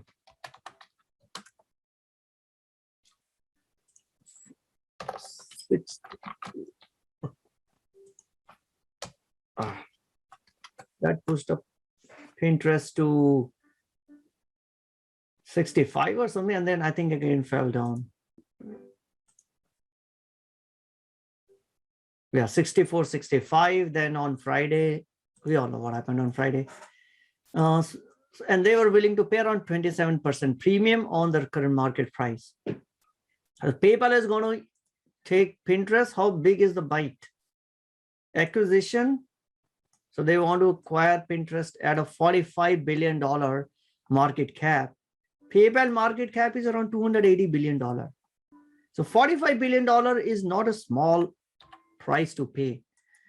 But if you look at the overall PayPal market cap for $300 billion, 280 is when on Friday, where obviously it lost some after this announcement, the PayPal stock went down.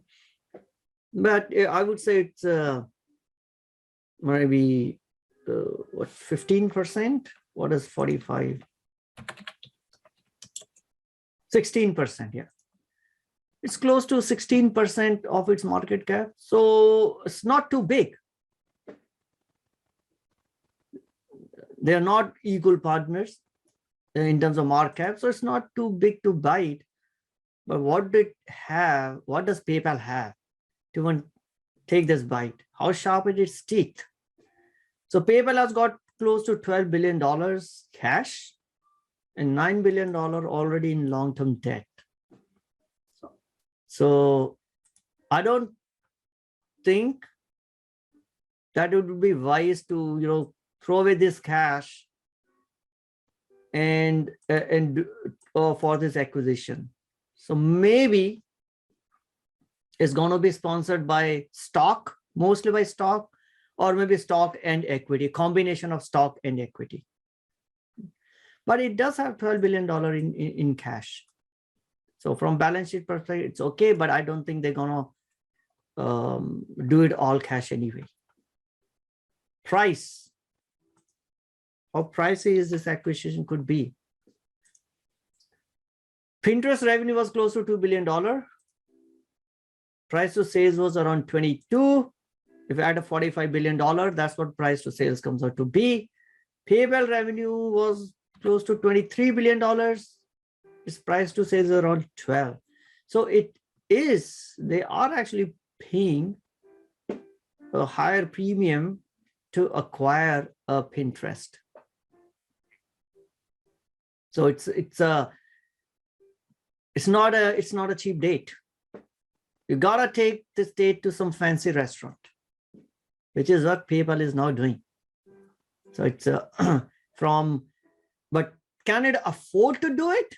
You can take a fancy restaurant because you got some decent amount of money in your balance on your card, or you got a cash in your pocket. I think they can finance it. It is expensive, but PayPal can finance it without having too much impact on their current business. At least that's my understanding is. Yeah, do let me know if you have a different thoughts. We all learn on how to analyze these things together. I'm not from a financial background. I'm not a CPA or CFA. Someone CPA, CFA, you can probably do much better job, especially the CFAs who know how to do a much better job of analysis. We're just trying to learn. Zifty says, I don't see what what angle is PayPal making this move with pins, revenue, exposure. So we'll talk about it. Asif says, seems like premium is already up since PayPal dropped, and rumor is it's all stock deal. Oh, okay. Oh, it's already there is a rumor that it's a stock deal. Yeah. So it means there will be more dilution of the stock anyway. So Zifty, hold on to questions. We'll look at the 4 reasons, why we could do it or why we may not do it. So from financials perspective, Pinterest overall revenue increased 125%. And this is what we have already talked about when the last quarter we reviewed Pinterest earnings.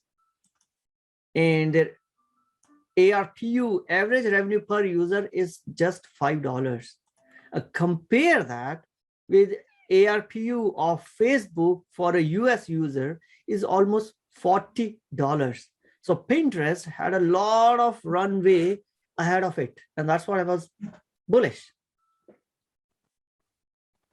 in terms of their increasing their ARPU. Right?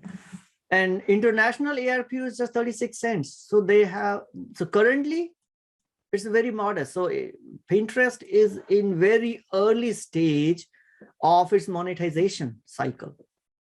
They have a huge room to grow. And if you're looking at other Facebook giants like Facebook, the numbers are mind-boggling in terms of how much Pinterest can grow. Monthly active users overall increased by 9% to close to 450 million monthly active users. But the US MAU had declined. And this is all as per the previous quarter numbers. Right? So Wall Street didn't like it. They punished the stock. That always happen.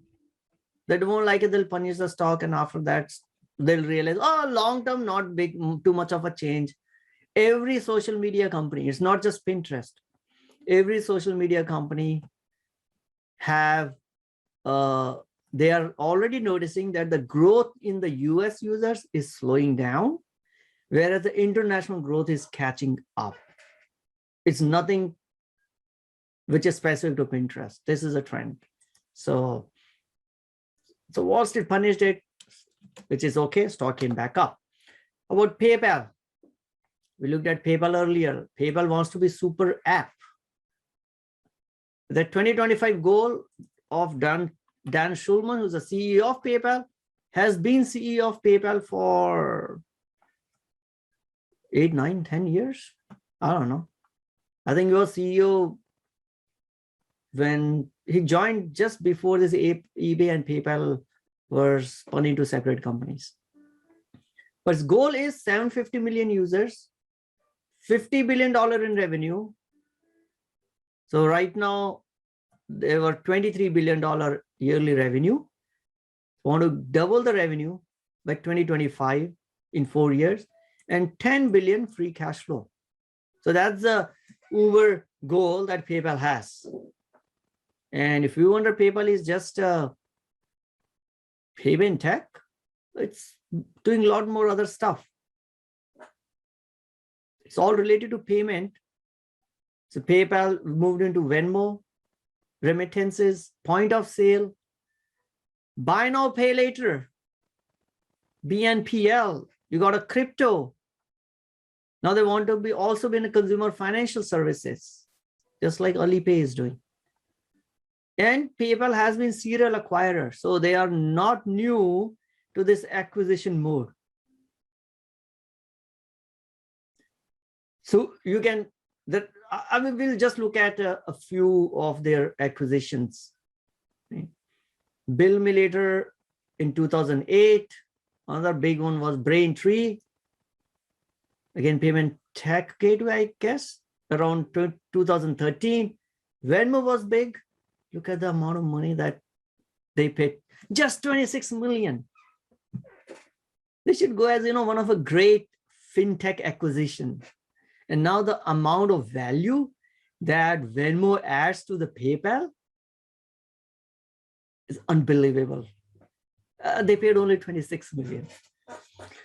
They got Venmo, they got Zoom, which is into remittances.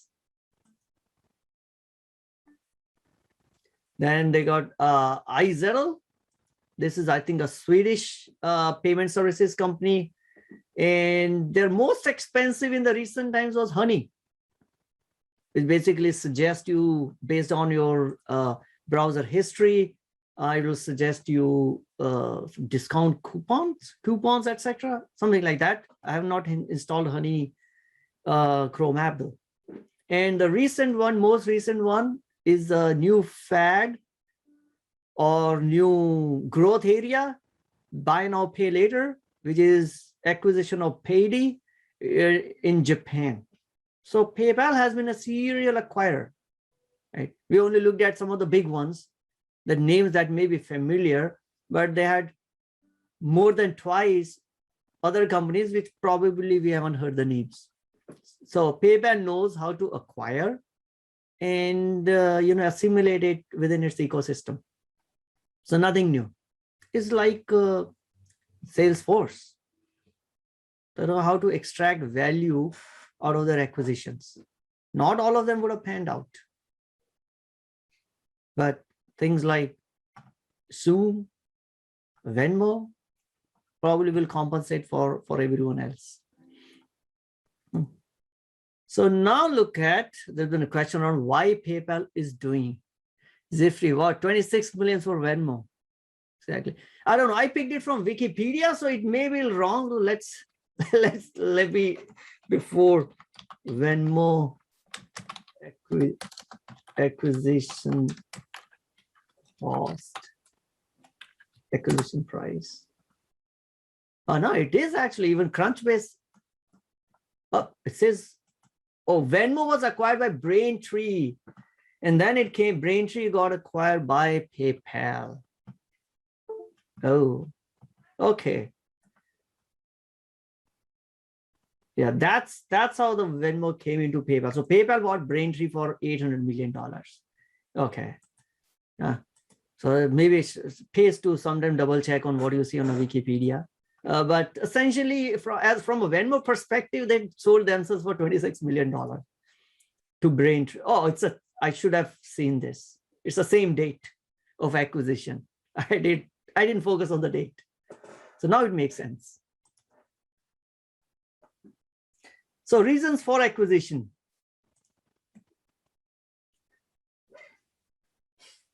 Pinterest.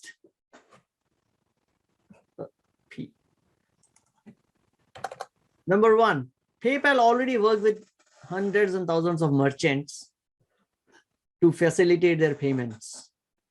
Now with Pinterest, it gives them a doorway into those merchants to get some pie of their advertising budget. They already have all those relationships. They're already using PayPal. They're already integrated with them. Could they also get the advertising budgets off from Facebook's and others? And PayPal could diversify their revenue stream and get some advertising dollars. That's number one. Number two, if you look at a Pinterest, they haven't yet monetized their platform really well. Pinterest is I would say is the least hated or most loved social platform, depending on what angle you look through. I am not a user of Pinterest, but those who are, they don't talk about Pinterest like someone else will talk about in a caustic terms for Facebook or for Twitter. Pinterest is a little more loved social platform. And best thing is the visitors on the Pinterest, and I'm repeating this, I think I've talked earlier also why I loved Pinterest was, when you're visiting Pinterest, the users are visiting, they're already primed to make a purchase. Now you want to fix your home office, you go to Pinterest to look for ideas on what I can do on my, for my home office. You want to redo your kitchen, you go to Pinterest to get some ideas on what things you can add or how can you change on the kitchen. And the next step after that would be, how do you get the stuff that I've seen on those pins? How do I buy that? It's a similar idea. If you go to IKEA, they'll put up those 500 square feet apartment.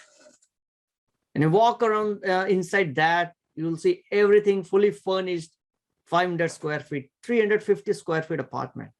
And if you really like it, the next question would be, okay, I want to click and I want to buy all that stuff so that I can build an apartment or exactly the same way what I've seen. So the users who are visiting Pinterest, they're already primed to see, to get anything that would help them in taking the next step of, actioning what they like. So if in that case, if you are showing an advertisement around, it could be that in place in the pin itself, you could show a merchant supported product. In that case, it is not intrusive to the overall experience. It's kind of works with an overall experience. Compare that with Facebook and Twitter. Nowadays, because I become a little more active on Twitter, now I hate that I have to scroll the amount of time that I have to scroll on Twitter. It's now starting to annoy me because there are so many sponsored tweets that keep showing up.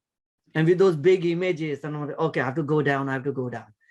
Those are not in line with my experience. Those are intrusive to the normal experience of the Twitter. But on the Pinterest, that's not the case.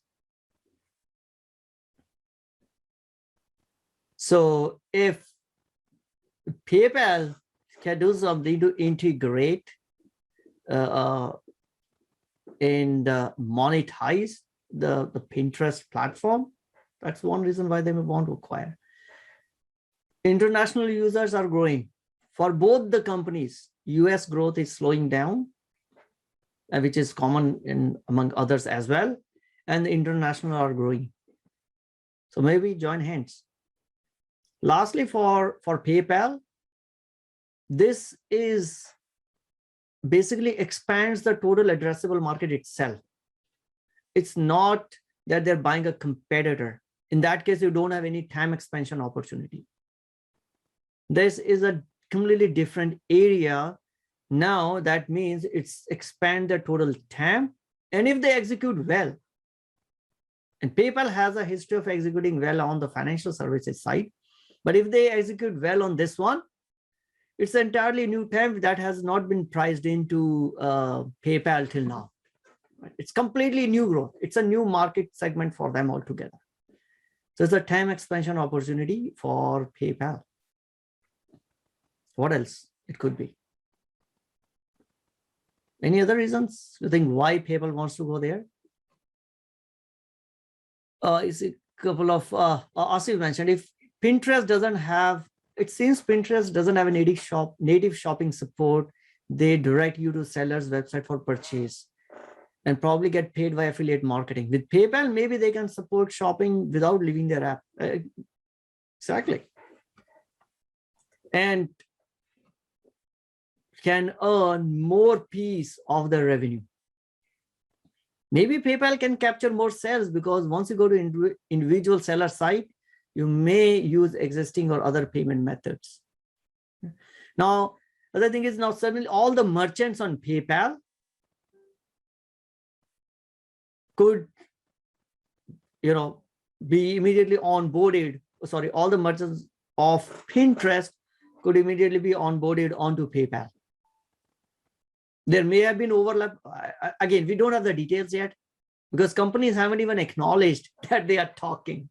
So maybe once they acknowledge and then they will present, PayPal will present on why they want to do this. And maybe at that point of time, we'll come back and see, are we thinking, how our thinking and the company's board thinking, where are we? Are we too different? Are we thinking in a similar lines or not?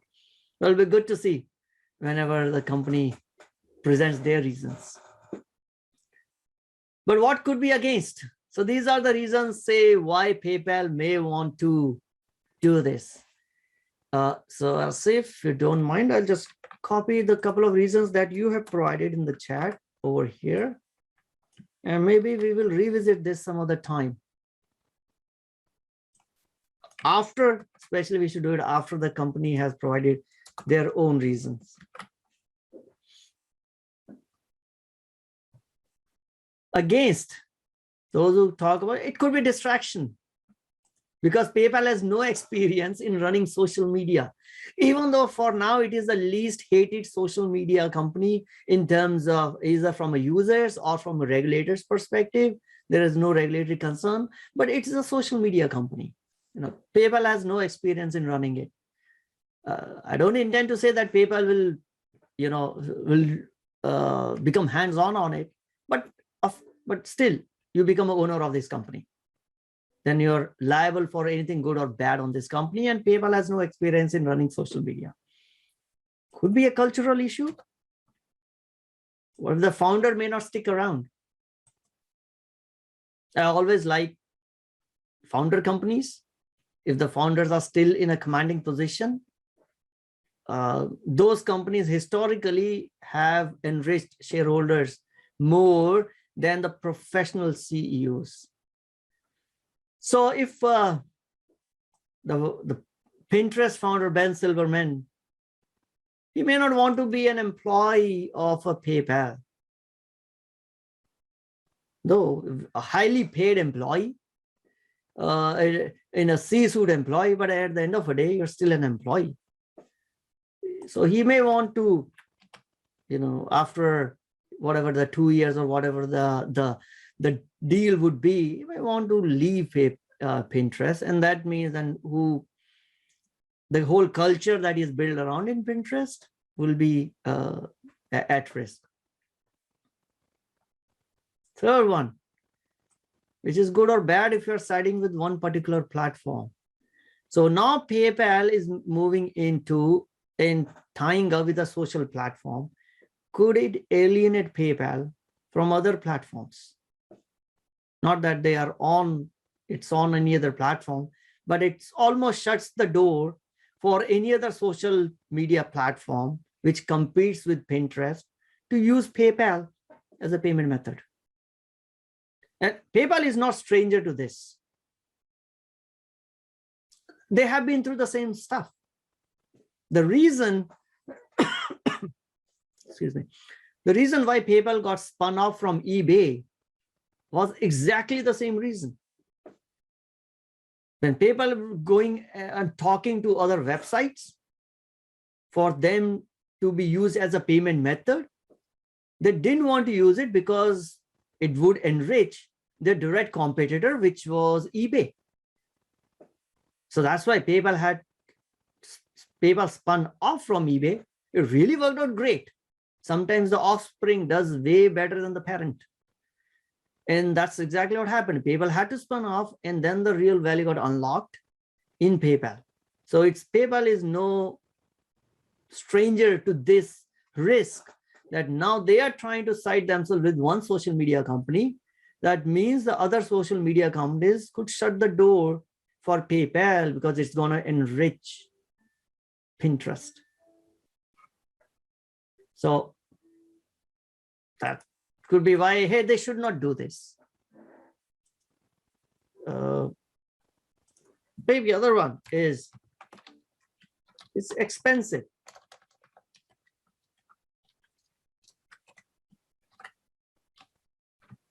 With shareholder dilution. What could be other reasons? Why do you think that PayPal should not do this? I mean, this is fun.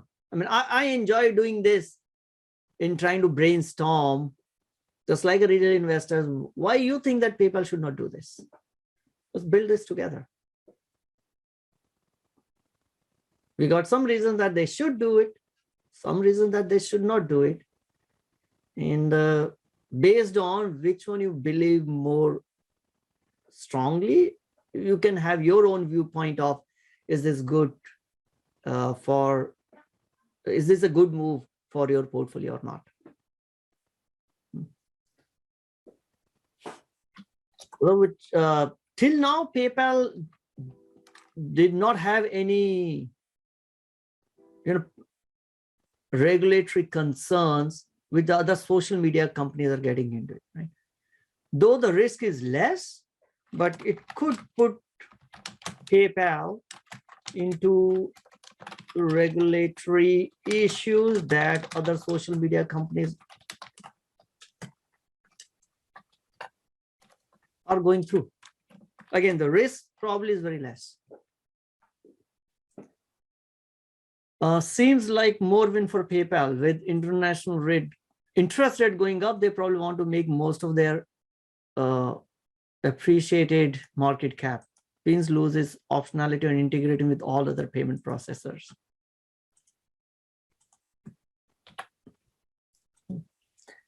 All right, but is this a done deal? Not yet. There's always a slip between the cup and the lip. For step one, companies need to even acknowledge that they are talking. which I think will happen because you don't have so much of a smoke without an actual fire. So the companies are talking, and some point of a time they'll come and acknowledge that we are talking. And the board of directors have to agree. First, they have to acknowledge that they are talking. Then the board of directors have to agree to approve this particular, to move ahead with this acquisition. Both the Pinterest board as well as the PayPal board, both have to say, yeah, we like it. Let's go ahead with this. Now let's put this to vote for our shareholders, for shareholders to actually approve it. The third step is that the shareholders have to approve this. So it will be put forth in a shareholder meeting, this proposal of this acquisition, and shareholders have to say yes. And if recent history shows us anything, this is not guaranteed. You don't have to go back too much in the history. Recently, Zoom and Five9 had agreed for acquisition. Zoom wanted to acquire Five9. Board approved it. Shareholders of Five9 shot it down. They couldn't get through this stage of shareholder approval. So even though all these two steps happened, this didn't go through in case of Zoom. So while right now we think it's a great thing for PayPal and for Pinterest for them to combine, the bigger shareholders also have to think in the same way and have to approve this acquisition. Lastly, all of them agree. Finally, the regulators have to green light it. I don't think that's a big risk because PayPal is not buying Visa. PayPal is not buying Square. If that was the case, that would have been a big regulatory concerns for the deal to go through. These are different ones. It's not eating its competition. So I don't think that this will be a concern. But all these things, 4 steps need to happen. Then we can say, yeah, the deal is going to go through. The deal is done. Until then, anything could happen at the last moment. So what do you do if you own the stocks? Some of you mentioned that you own PayPal, someone owns Spin, someone owns both. I own both. So first of all, can PayPal afford it? I think it can. So I don't have a risk that PayPal is burning too big a hole into its pocket to take Pinterest to date. Can regulators scuttle this? I don't think that risk applies in this case. Third one, do I want to be invested in the combined company? This is most important. I hold shares. Do I want to be investor in both these companies? That's a bigger question. In the combined company. If yes, then you continue to hold. If no, then you may want to take a decision on what you want to do with your holdings. Understand the terms of a deal and are you okay with it? Is it whole cash deal, whole stock deal? What's going to happen? We already talked about in detail around this deal. Before you sell it, let's say after all this, if you want to say, I don't want to own this because now, I don't think PayPal is doing good. You are strongly in favor of the against reasons and you want to get rid of your PayPal shares because you don't think that's gonna, grow much. Your business thesis behind PayPal has been busted because they did take this step. Check for your tax implications before you get rid of shares. And finally, for people like me who also trade in options, not the acquiree, I don't know, is it the acquiree is the word or the acquisition target? So for now, if PayPal says and the companies agree to merge, the premium in the Pinterest will disappear. So there will not be any opportunity for for us to reduce the cost basis. I've seen that happening with Slack. The stock will go, and if the $70 is acquisition price, stock will go near 70 and then stay over there, won't do anything. We had a similar thing with the Medallia.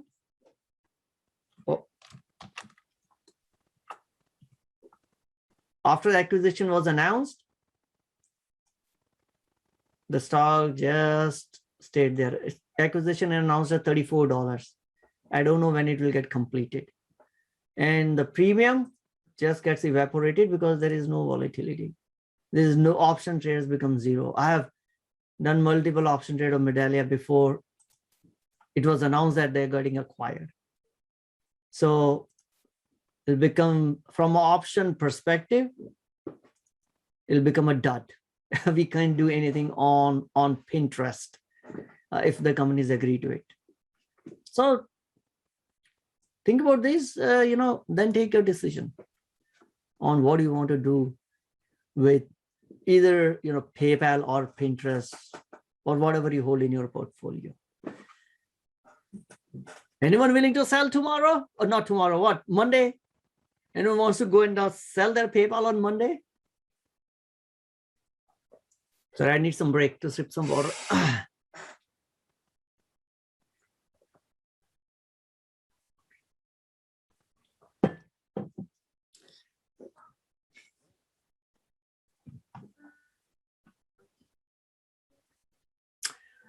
So it says, was looking at institutional holdings. Do you know why it says 209% pins hold by institutions? They bought call options. Interesting. And sometimes the Yahoo Finance data may not be always correct. It does say 209%. I don't know what this number is from. And the reason why I say it is not correct, because I got embarrassed by asking a question to CFO of my company based on what I saw here. And then I realized this Yahoo Finance had not updated its number. On all ends, I did that mistake. I'm like, no, next time I'll go and look at the real balance sheet rather than looking at the number from Yahoo Finance. So I said, I don't know why it says 209%. Because if you look at top institutional holders, this doesn't add up to be anywhere close to, I would say, it might be close to 20-30%.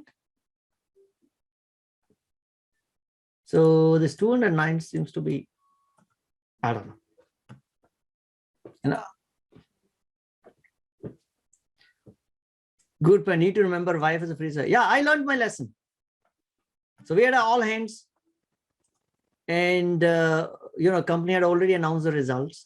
The company that I used to work for, we had already announced the results, and then the CFO will basically had an all hands to address any employee questions.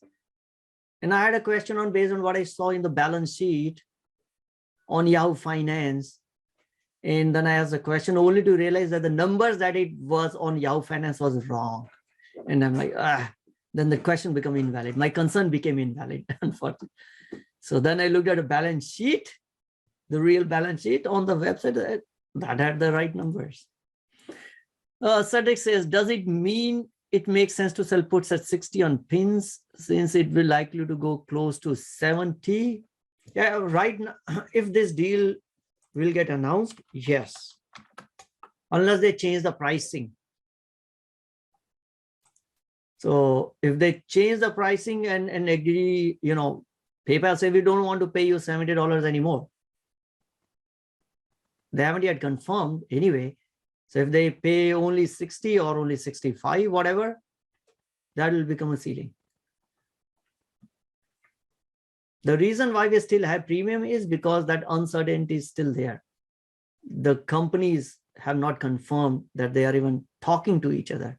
Forget about pricing. But at the day they will announce the pricing, it will go and sit close to 70, right? It may not be exactly 70. It might go and close at 68, 69, depending on how much uncertainty might be there. So Medallia, look at it. If it's still not 34, eventually I had some shares I sold off at 33.80 because I wanted to get that cash out. I'm like, okay, if I have to sell it like 20 cents less, I'll get that cash out.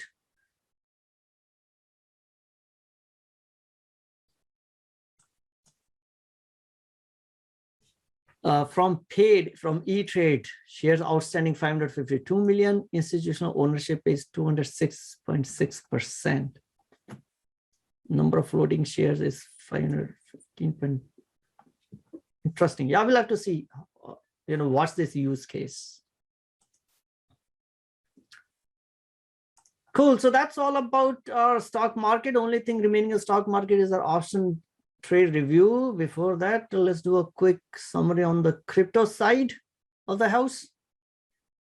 It finally happened.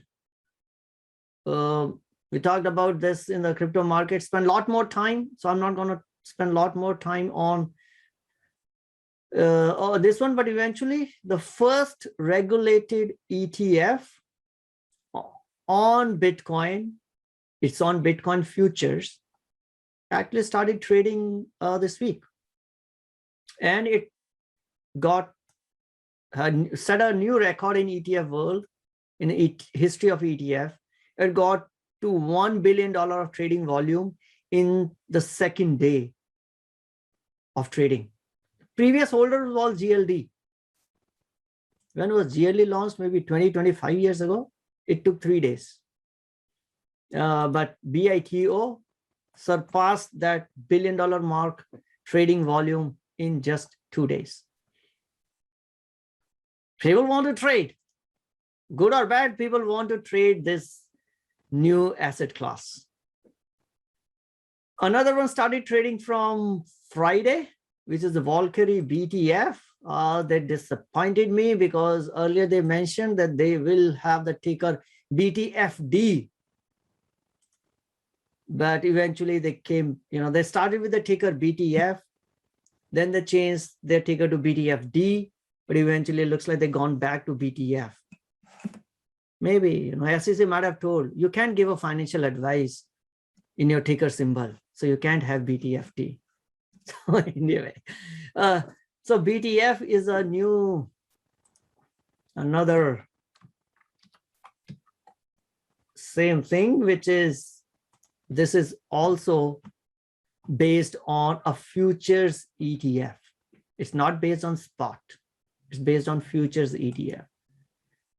Right now, SEC has not approved anything which is based on spot. The third one, VanEck ETF, again based on futures, will be coming next week. I don't know, Tuesday, Wednesday, somewhere it's gonna list. And probably there will be more. Now I'm not keeping track of how many applications are there, but I will definitely keep track of when the spot is getting approved. That's the holy grail. This is good. It's better than having nothing, but this is not what we want. We want the spot based. David says, any thought on this comment regarding trusting BATU as futures ETF versus an actual spot ETF? So I don't know what this comment is, but there are some issue around the people. It's a Trojan horse. Yeah, I wouldn't take such a negative view, but owning a futures based ETF could spring up some surprises. For example, what happened in USO. So the amount of a gain that you might be expecting when you're holding a future based ETF will have a lot of drag as compared to the spot Bitcoin. So one of the drag which is very common is called contango bleed. With the futures, will have to roll themselves. Futures expire. So once let's say when October expirations happen, you have to buy a November ones. So you have to pay a premium to buy November ones and just basically sell your October, buy November. So you're selling currently and buying more expensive one. And one study shows that this gap, because of this rollover cost, this is also called cost to carry these futures, could be close to 16%. So there you have a gap of overall 16% drag in a performance right there, just because of cost of carry itself, carrying the futures from one expiration to another. So from that perspective, yeah, this is not that's what I'm saying. Holy grail will be when we have a spot ETF. But this is a symbolic win for this community, or for the I would say the entities that can invest only in regulated products. It's not the best, but hey, it's better than having nothing. We should look at it from that perspective.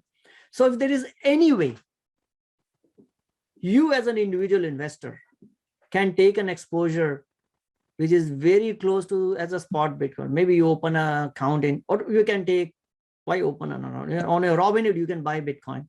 On PayPal, you can buy Bitcoin. On SoFi, you can buy Bitcoin. That would any day will be better than you buying this futures ETF. But there are institutions, there are regulated entities who cannot buy what you and I as individual investors can do. They cannot buy direct Bitcoin. For them, this is the first step. So from that perspective, it is win. David says Grayscale has filed for spot ETF. There are, I think, 13 spot ETF applications pending in front of SEC.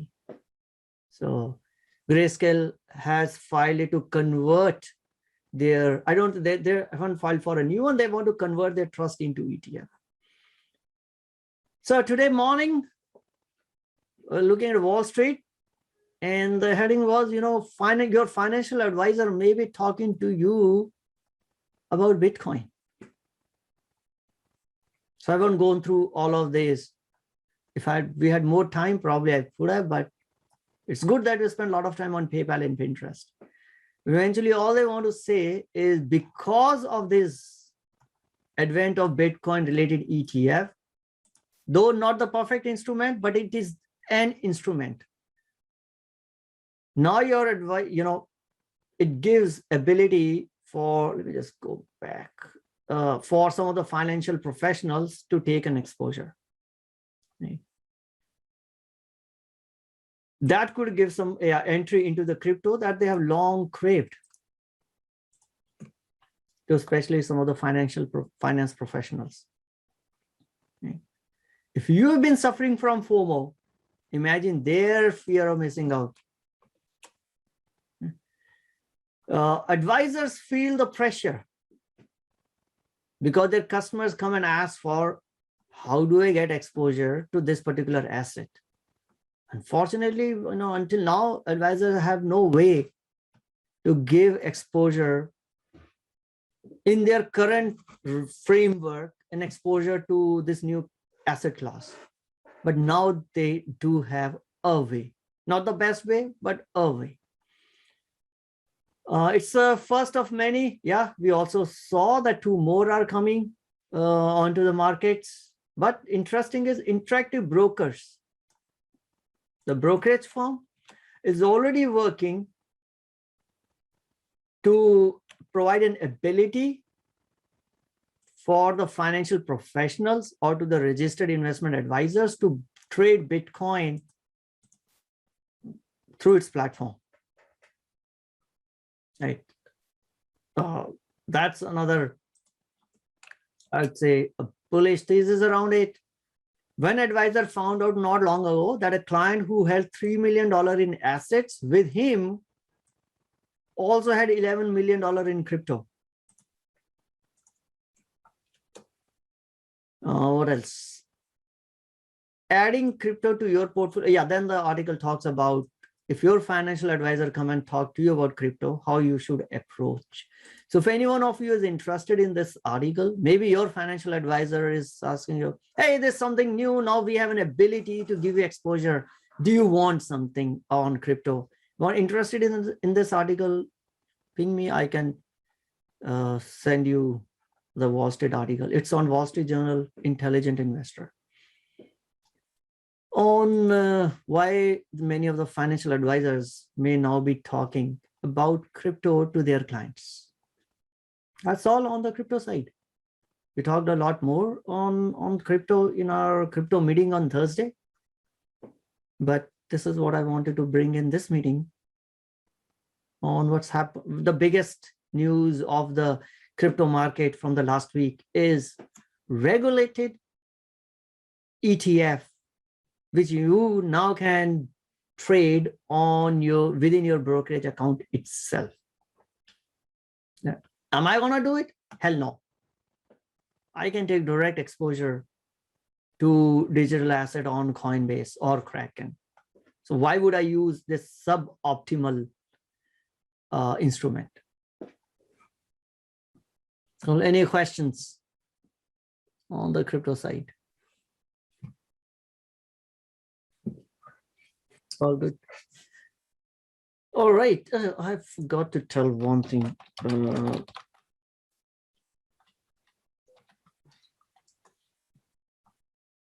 So by the way, we also have, I started uploading.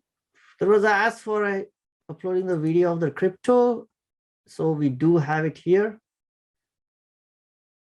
It's available for anyone. I didn't even have to sign up on this one. So I uploaded last 3 videos. So we did talk about the Bitcoin ETF in detail and a few other things that we discussed in our crypto meeting. In case if you're interested, you can look at more details on the crypto side. Okay, that's a new change did recently on the website. What price point for GBTC entry? Great question. For me, I think with Bitcoin has still a long way to go. So I would always, even now, I'll be open to dollar cost averaging and investing. Is it overextended for now? It depends on, what's our outlook is. In terms of how long is your investment horizon? One thing I know, whether that in 5 years later, Bitcoin will be higher than where it is today, probably way higher than when it is today.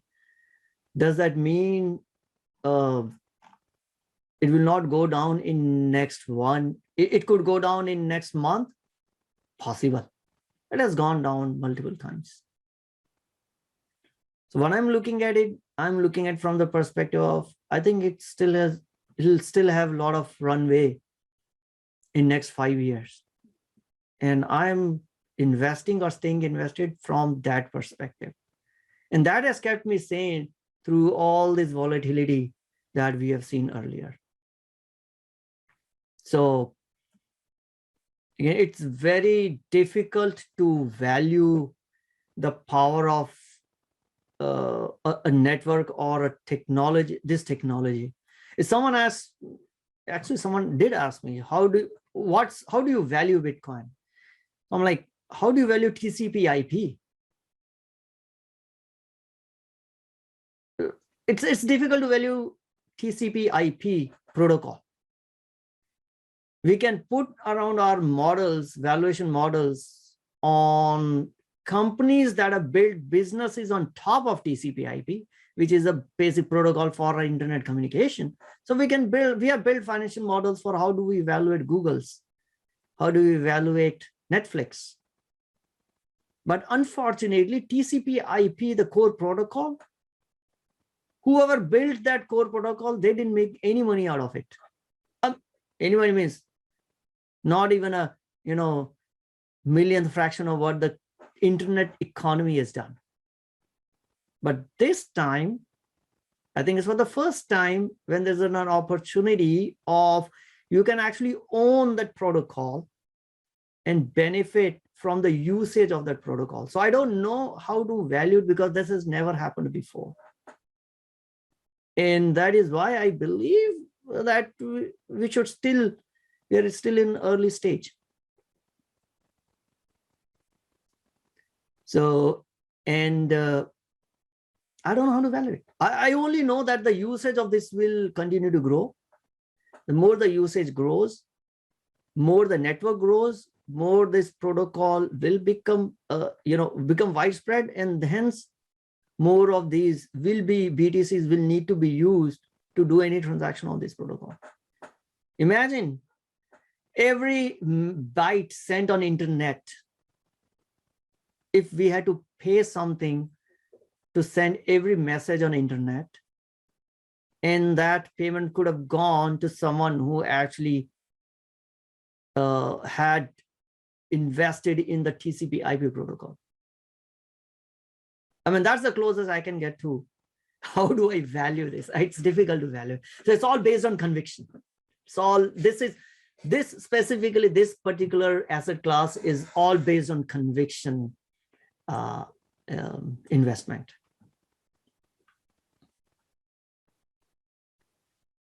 Coin should track Bitcoin movement roughly. Any thoughts on coin versus Bitcoin? Would you just hold both? So I hold digital asset in my portfolio. So I use coin.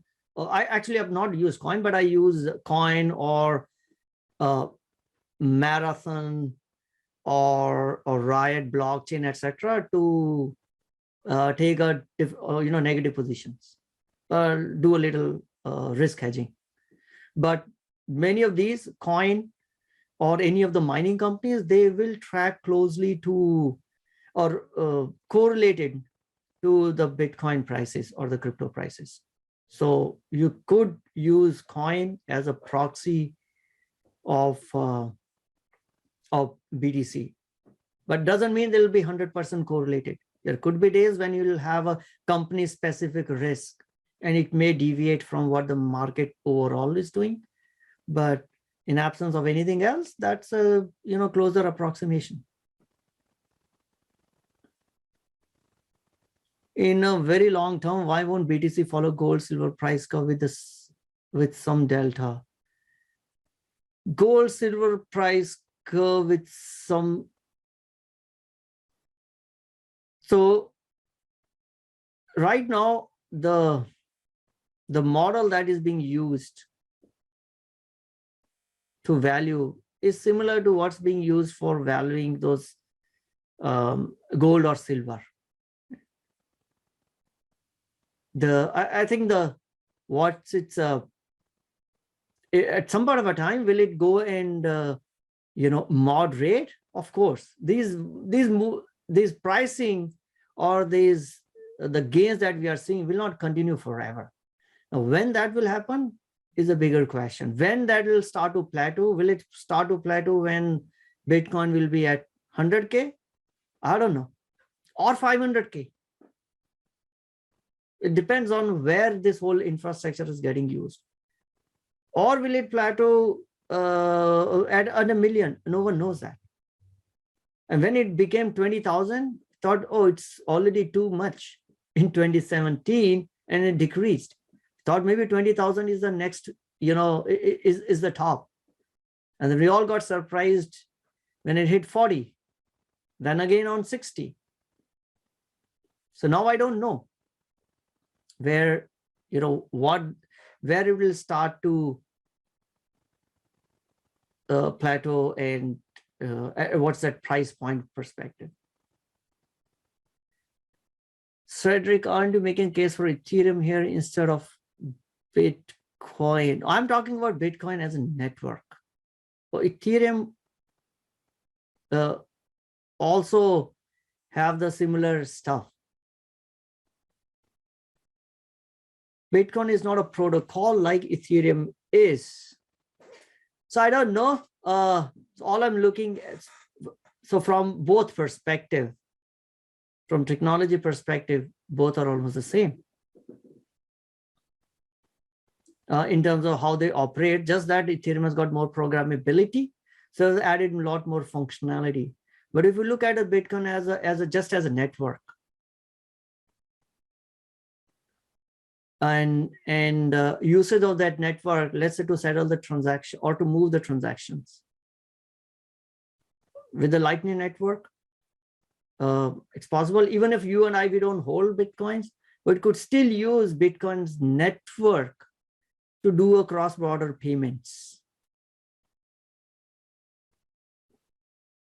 for remittances, could still be used, even though we don't have to hold any other assets. There are solutions that are being built anyway on top of it.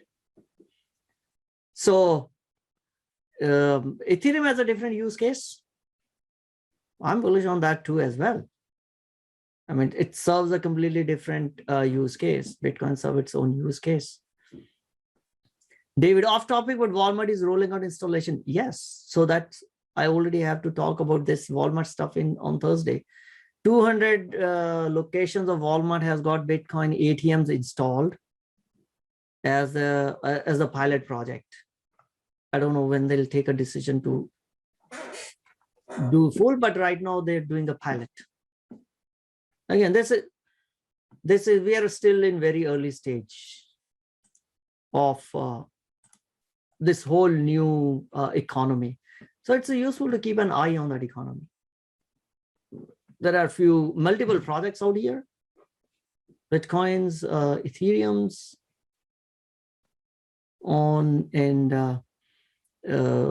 nowadays we see a lot more coming in, like Solana's, Polkadots. We don't know eventually which one of them will be here and which one of them will not be. I remember some things that were available in 2017. Nobody talks about them now. Someone come and become a flash in the pan and just doesn't pan out. There's no adoption and they fizzle out. But some of them have been tested and had lived through all the ups and downs. Ethereum, Bitcoin, both. All right. Interesting. By the way, did you hear AMC now they will accept Dogecoin at the movie theater by year end? Yes, I think, but it's some time before it has happened a while ago. And the latest one was superstore of chain of stores somewhere in Argentina. Now they have announced that they will be accepting the other meme coin, Shiba Inu. So, so these things will continue. Most of these will disappear. Some of them will survive, but this will bring in a lot of changes from our day-to-day, how we interact with our financial services. But whether there will be Doge will still be around, or Shiba Inu, or Baby Doge, or Shiba Inu next, who knows?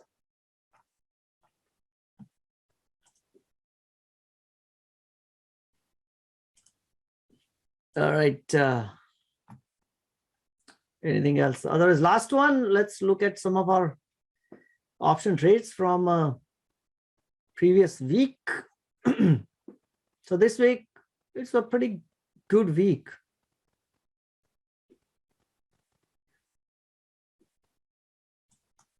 Asif says, best FOMO message ever for me. If you had invested $2 in Shiba in December, it would be 55 million now. It's always happen, and that's a problem. Which $2, where you gonna invest? I don't know if it's gonna be 55 million, but I wouldn't be surprised that it is. These all penny stocks. And someone could say, you know what? Let me put in $10 in all coins that exist in whatever exchanges. If you want to do that way, great. It's something not. And Zifty has another one. So my question is, when crypto like BTC is accepted in future, we don't realize tax when we spend it. For that, government will have to change the classification of, let's say, BTC. Today, if you spend it, you have to pay taxes. So that is why we don't see uptake of Bitcoin or any, for that matter, any other digital asset for day-to-day usage. It's a tax headache right now. From that perspective, I think I foresee that the stable coins will become a method of payment sooner than the other digital assets, just because the tax headache is there's almost none tax headache. Stable coins stays close to $1, so you don't have any capital gains. So that could become more acceptable form of payments in US. But outside countries, depending on how they treat a Bitcoin or any other digital assets, whatever, they could become a form of payment, could have a more usage as a form of payment because there is no tax headache. But US, we have a tax headache.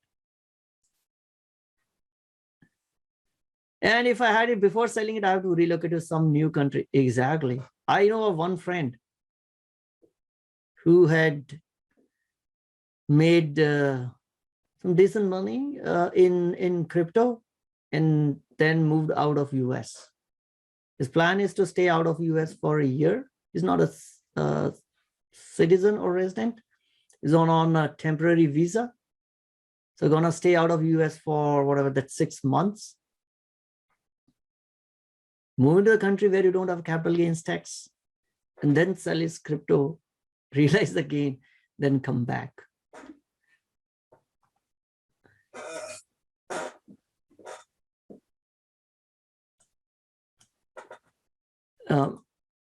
Right, so that's why some people don't need to do any research in any coins. Yeah, I don't know what is the timing for a comment. Maybe you're responding when I say, okay, let's put $5 in each coin, and one of them becomes Shibu. Maybe we'll make $55 million. All right. Coming to the options side, this week was pretty decent week. 7 trade closed. In fact, all of them were closed for profit. One shows as a loss because it was a part of a strangle. So in fact, when I opened the trade, I didn't open it as a strangle, but I had opened a call separately. And then a few days later, I opened a put separately. So I've closed both of them separately, but overall strangle made money. Lost on the call side, gained a lot more on the put side. So one shows up as a loss, but eventually I think all 6 were profitable. So pretty decent week for last week. The trades that we still have open, looked at last week. Disney is still open. I'm not planning to do anything with Disney for now. Right now, the premium hasn't yet come out because of, you see, the earnings is coming up soon. So that's the reason why the premium is still, hasn't come out, and they still isn't making, hitting a profit target. But I'm okay to hold it through earnings. So I'm gonna hold this for now. EEM, similar story, gives us exposure to developing markets. We'll hold it, continue to roll it further. See a question on Disney, bullish on Disney. So the way I approach, so this is, yes, I am bullish on Disney. So I open an initial position and then I trade options around it. So if you look at it, I hold 100 shares in this portfolio. Some other portfolio I got around 20 shares. So, but in this account, I've got 100 shares. And yes, I'm still long-term bullish on Disney. But then I will continue to do these option trades to reduce the premium. So when I open the Disney trade, Disney was at what? 175. It was here. It was almost neutral trade, slightly bullish. It has fallen down. It's okay. If I can acquire more, I'll acquire it at a cost base of 161, which is still okay. We'll continue to reduce the cost basis. The overall cost basis, I think mine now is a little less than 100. So yes, I'm still bullish on Disney. The the IP that they have on their content is amazing. mRNA, Moderna. After we analyze the mRNA technology, I want to get exposure to this particular industry. So have a bullish trade on Moderna. We'll wait some point of a time. It was making some money, have come down, but again, our break-even point is close to $300. And this is anyway defined risk trade, right? So if it goes below 280, that's where we kind of have a $2,000 loss. But it has to fall all the way below 280. And it's a $30 widespread. So, and opportunity to make $800 for for 3,000 risk is a decent risk reward. That's why I'm still holding it. We'll hit it. This is a widespread. No, $30. I mean, depends on how big your account size may be. $30 widespread means it basically blocks $3,000. Me having a portfolio margin, for me, it blocks even less, $2,000. But in any case, if you have a regular margin, it will block maximum $3,000. So depending on what your portfolio size is, $3,000, if it is more than, say, 5% of your total portfolio size, then you may want to reduce the spread. In some cases, I've done spread which is like $50 wide. It all depends on the position sizes. There's no one fixed guideline in terms of what the spread could be. It has to depend on what your portfolio is, what's the position sizing will become. There's a question, what's happening with Melly? What happened with Melly?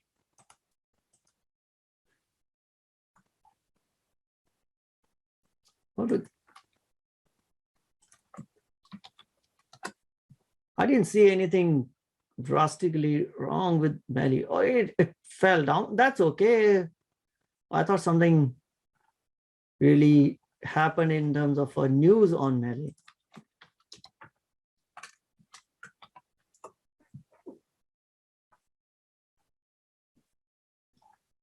I've been long-term bullish on Melly.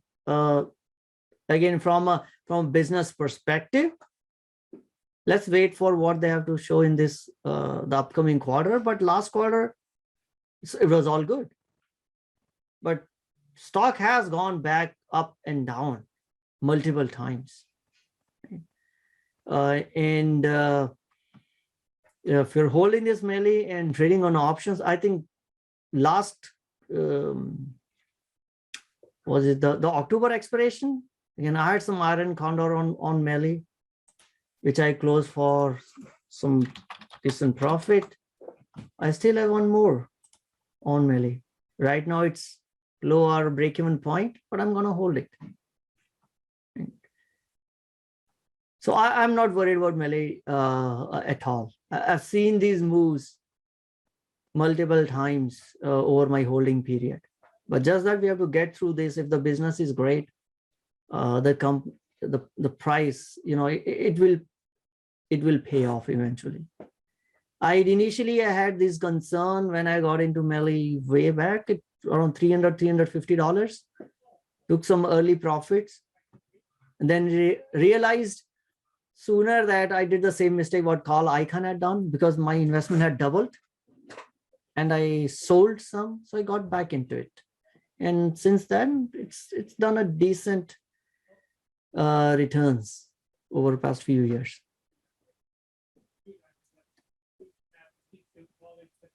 A shop is a support around 1,300. So if you really look at from that perspective,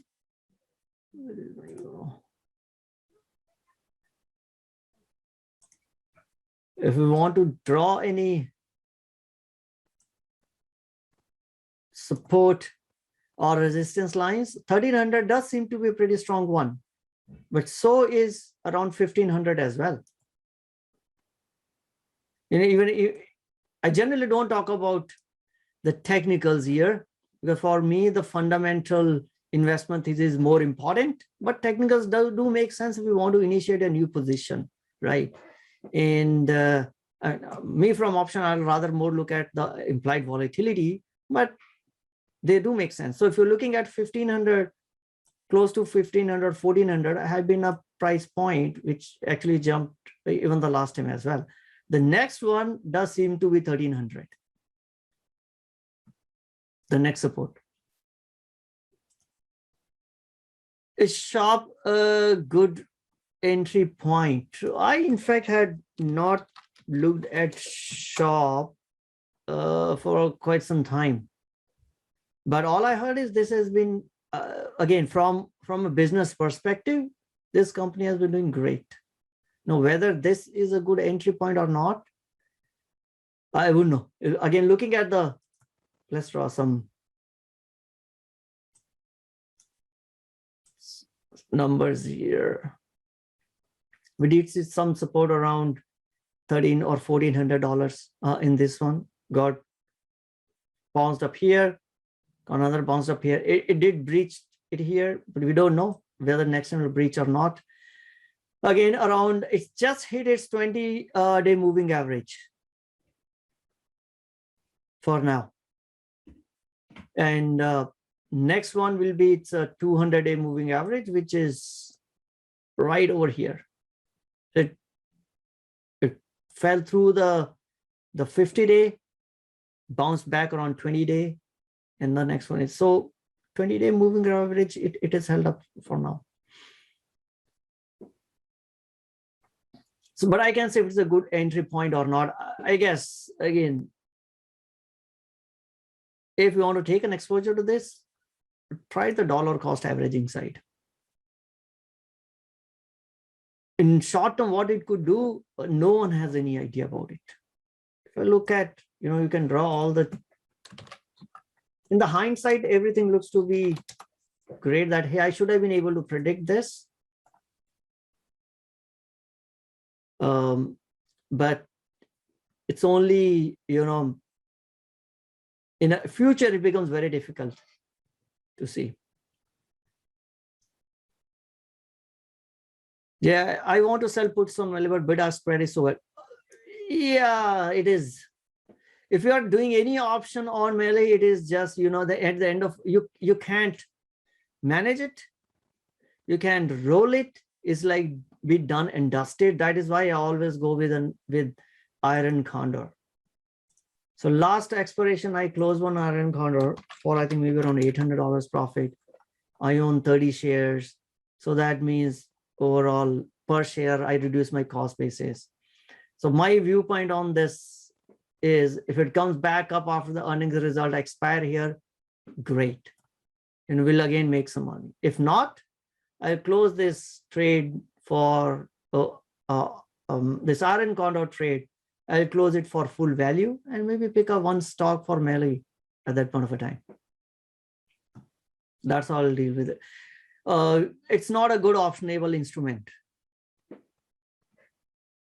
It's always have a hard time in trying to defend or roll this. That is why for Melly, I generally go with a very well-defined risk trades. Either, put spread or call spread or iron condor.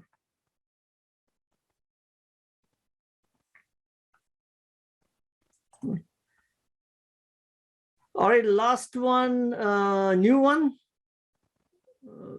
for this week is XLF. Getting back into XLF, we hold long shares. So did a strangle on XLF.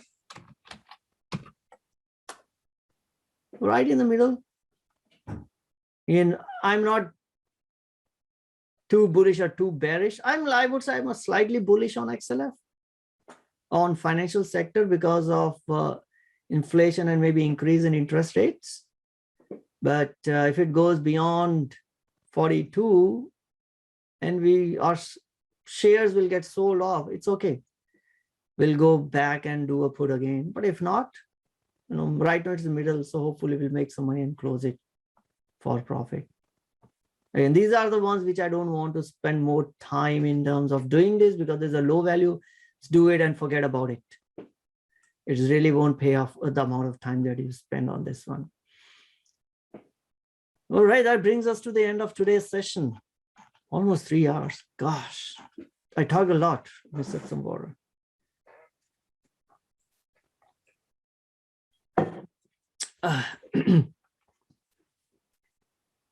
Anything else interesting?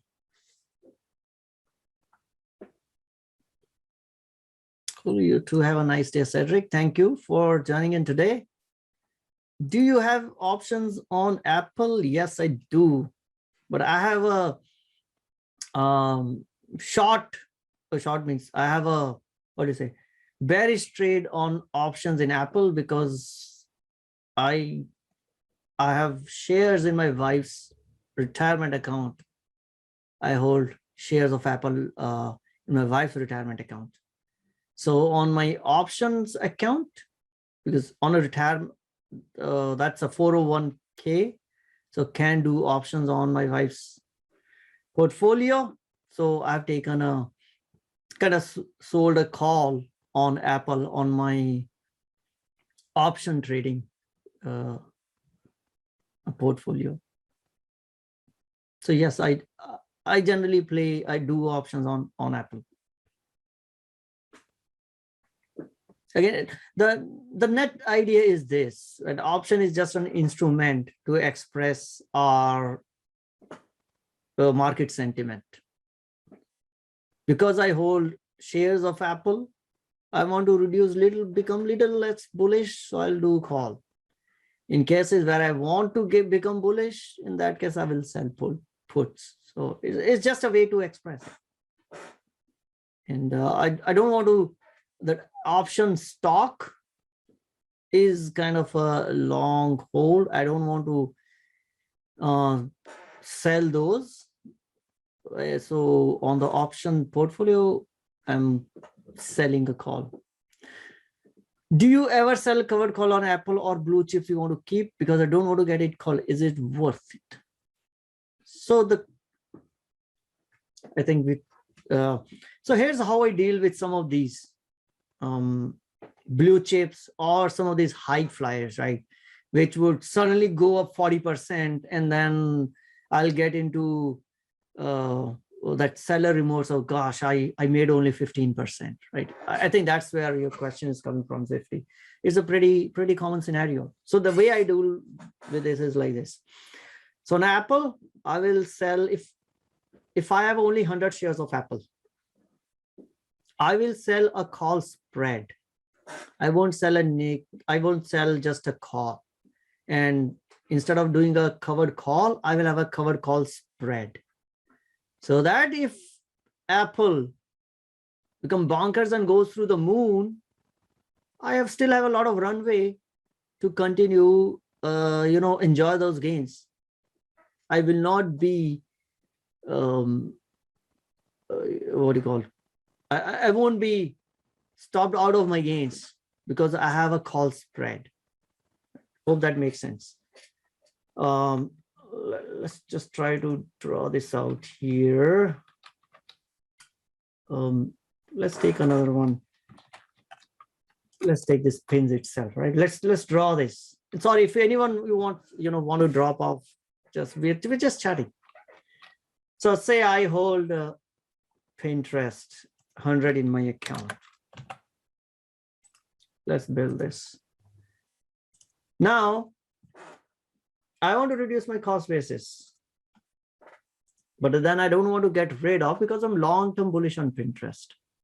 So what I do, maybe instead of doing it's at 58, we will go to close to 30 delta, or let's say this 65 and maybe 75.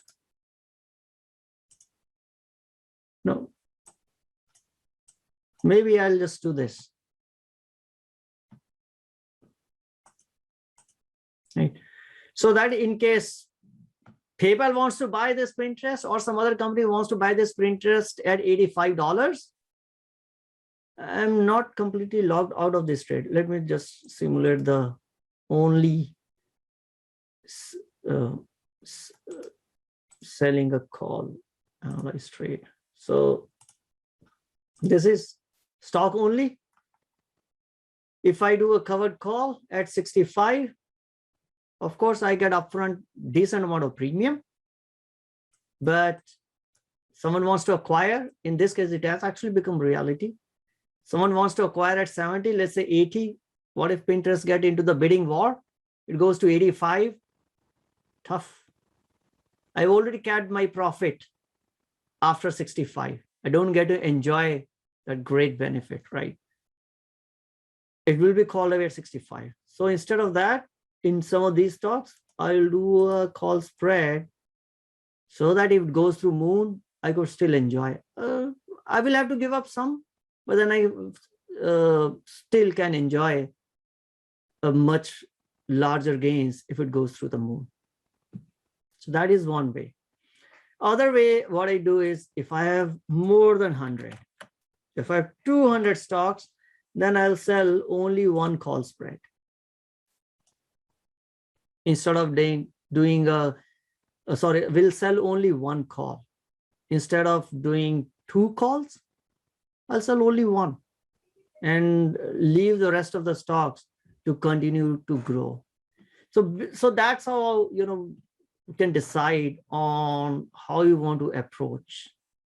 I don't want to be, if I'm a long-term bullish on pins, but right now I'm doing options to reduce my cost basis, then I still want to hold off some stocks in my portfolio and not give it up all, in case if it just runs up too quickly in the short term. Of course, we'll try to defend it by rolling it out, but try to, do a put against it. And this has happened with me.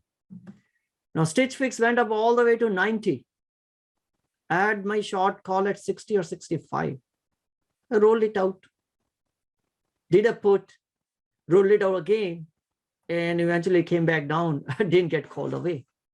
So it worked out. But these are some of the strategies that I'll use. With the call spread, you lose money if it goes down. So even with the call, you will lose money on an overall portfolio if the stock goes down. So remember, what are the call or call spread we do is to reduce the exposure by a little bit. So if I just do let's go back to 100. If I hold 100 stocks, my overall delta is 100. By doing this call, I reduce 30 deltas.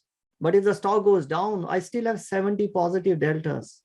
So if the stock goes down, overall portfolio will still go down. Whether it is a call or a call spread, doesn't matter. It is reducing your delta by slightly, but overall the position is still bullish. So if you are holding a bullish position and if the stock goes down, it will hurt your portfolio. Only thing that I'm trying to do with this is how much will it hurt? If I had held only stock, 100 delta, stock goes down, I am hurt $1 by every $1 move down. But if I have this call spread, then I'm hurt only 70 cents by every $1 move down. I hope that makes sense. So use options to reduce the delta. That's what we do. Is there a specific reason you're using calls for a vertical spread there in pins example? Do you have any rules as to which to use, calls or puts for vertical spread ratio butterfly? Calls or puts aren't priced the same. It would make sense to use one or the other for each type of spread. So if I'm the reason why I'll do call in this, say, pins case is because I'm already holding stock. So because I'm already holding stock, all I'm trying to do is to reduce the cost basis of the stocks that I hold, okay, and reduce a little bit of a risk. If I was not holding stock, and then in that case, then I would actually sell a put to take a bullish stance on a particular stock. So I think earlier, which one I sold and got a stock assigned because my intent was I don't have a stock. I want to own the stock, but want to give myself a little room for error. I'll go and sell 30, 35 delta put, 40 delta put, get assigned, then basically start selling call to reduce the cost basis. Now, when would I do? Yeah, so the spreads nowadays, I'm mostly, if I'm doing a bullish trade, I'm mostly doing spreads. On the anything which is say close to $100 or above. The reason is to conserve the buying power. Markets are already all-time high. And number two, the VIX is so low. So you don't get paid enough for taking the risk in the low VIX environment. So for now, any bullish trade I'm doing is all mostly using spreads. That's why you saw on mRNA, it's a $30 white spread.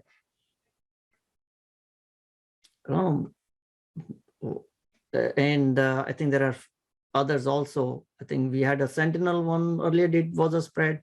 CrowdStrike was a spread.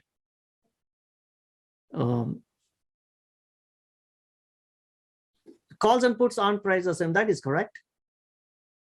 So that's where we have the skew, but both of them serve a different purpose. Calls I'll do if I hold a stock to reduce the cost basis. Puts I'll do to initiate a position to own the stock.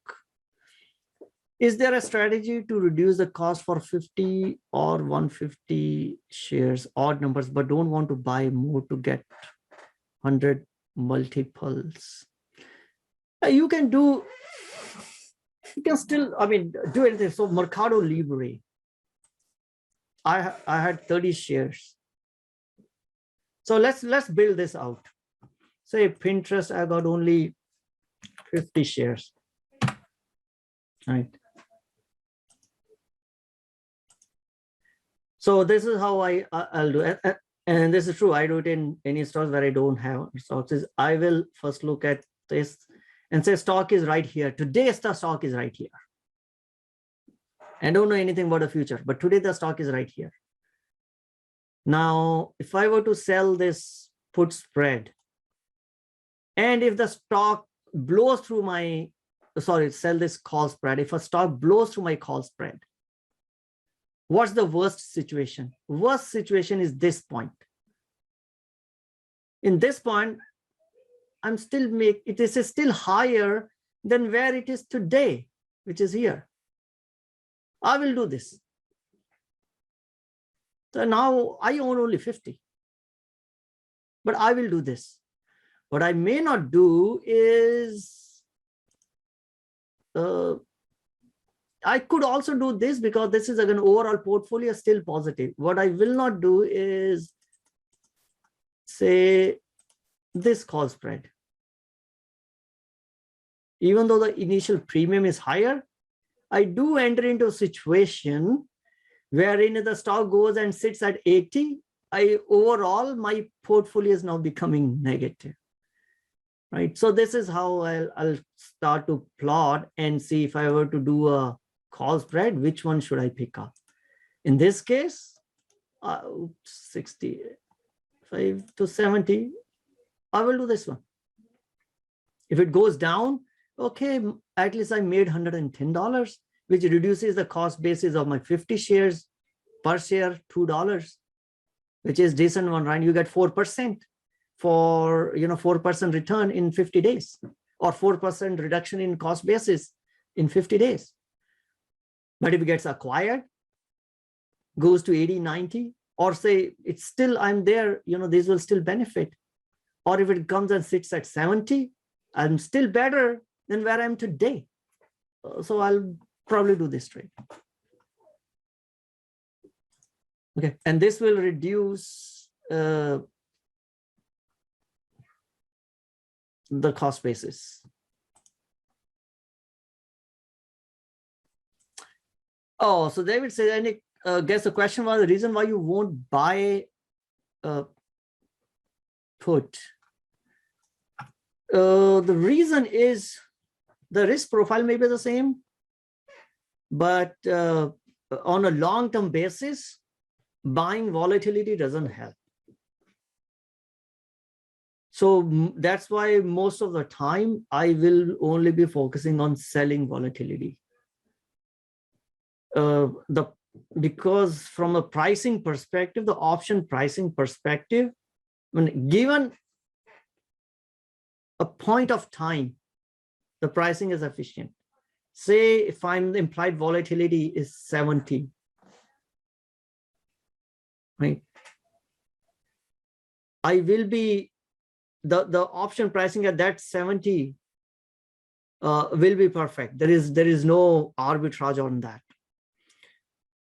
But it means market is expecting a certain level of a price move of the stock movement over that expiration period. Go back and look at any of the studies for over long term. The market stock generally moves less than the expectations of the movement on which the options are priced at. Means the premium of the option pricing is higher than the actual movement that might happen. There will be instances where this is untrue, but the question is over a long period of time, 10 years, 15 years, you take S&P 500, depending on instrument to instrument, right? You pick up a meme stocks, I will rather do a buy call or buy put on meme stocks. If you're talking about S&P, talking about Microsoft, talking about Google's Netflix, I would rather sell on that, because over a long period of time, the stock actually moves less than the price that you are paying for the stock movement. So that delta just immediately gives us is our edge as an option seller. Number two, if I buy an option, whether it's a put spread or a call spread, I don't have much of a defensive mechanisms. But if I sell, I have ways to defend it without taking additional risk. That is why I would prefer to sell than buy. Now, if the VIX is very low,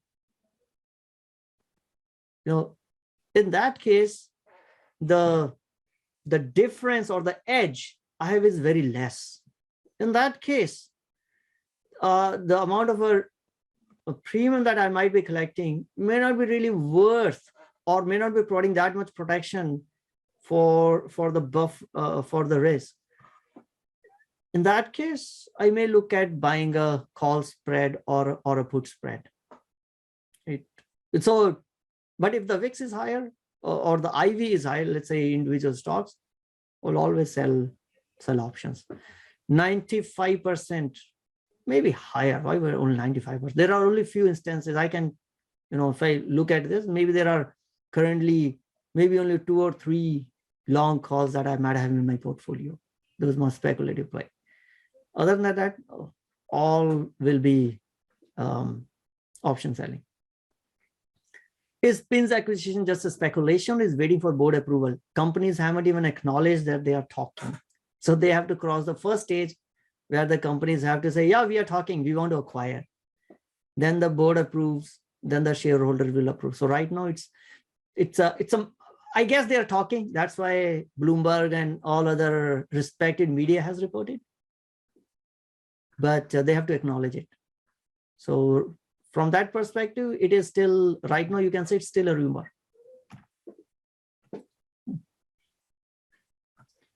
All righty, then it's time for lunch. I'm hungry. Gotta give some rest to my vocal cords. So let's talk again next week. Meanwhile, if you're interested in the crypto world, we talk on Thursdays evening 6 p.m. to 7:30, sometimes to 8 o'clock. So interested, you can join that session. Otherwise, I'll be here next Saturday. Next Saturday gonna be hopefully, let's see what the big tech earnings do. Based on that, we'll see what happens in our next meeting. But I'll be here. Good, bad, we'll talk all about it. All right. Yes, thank you, everyone. I had fun talking.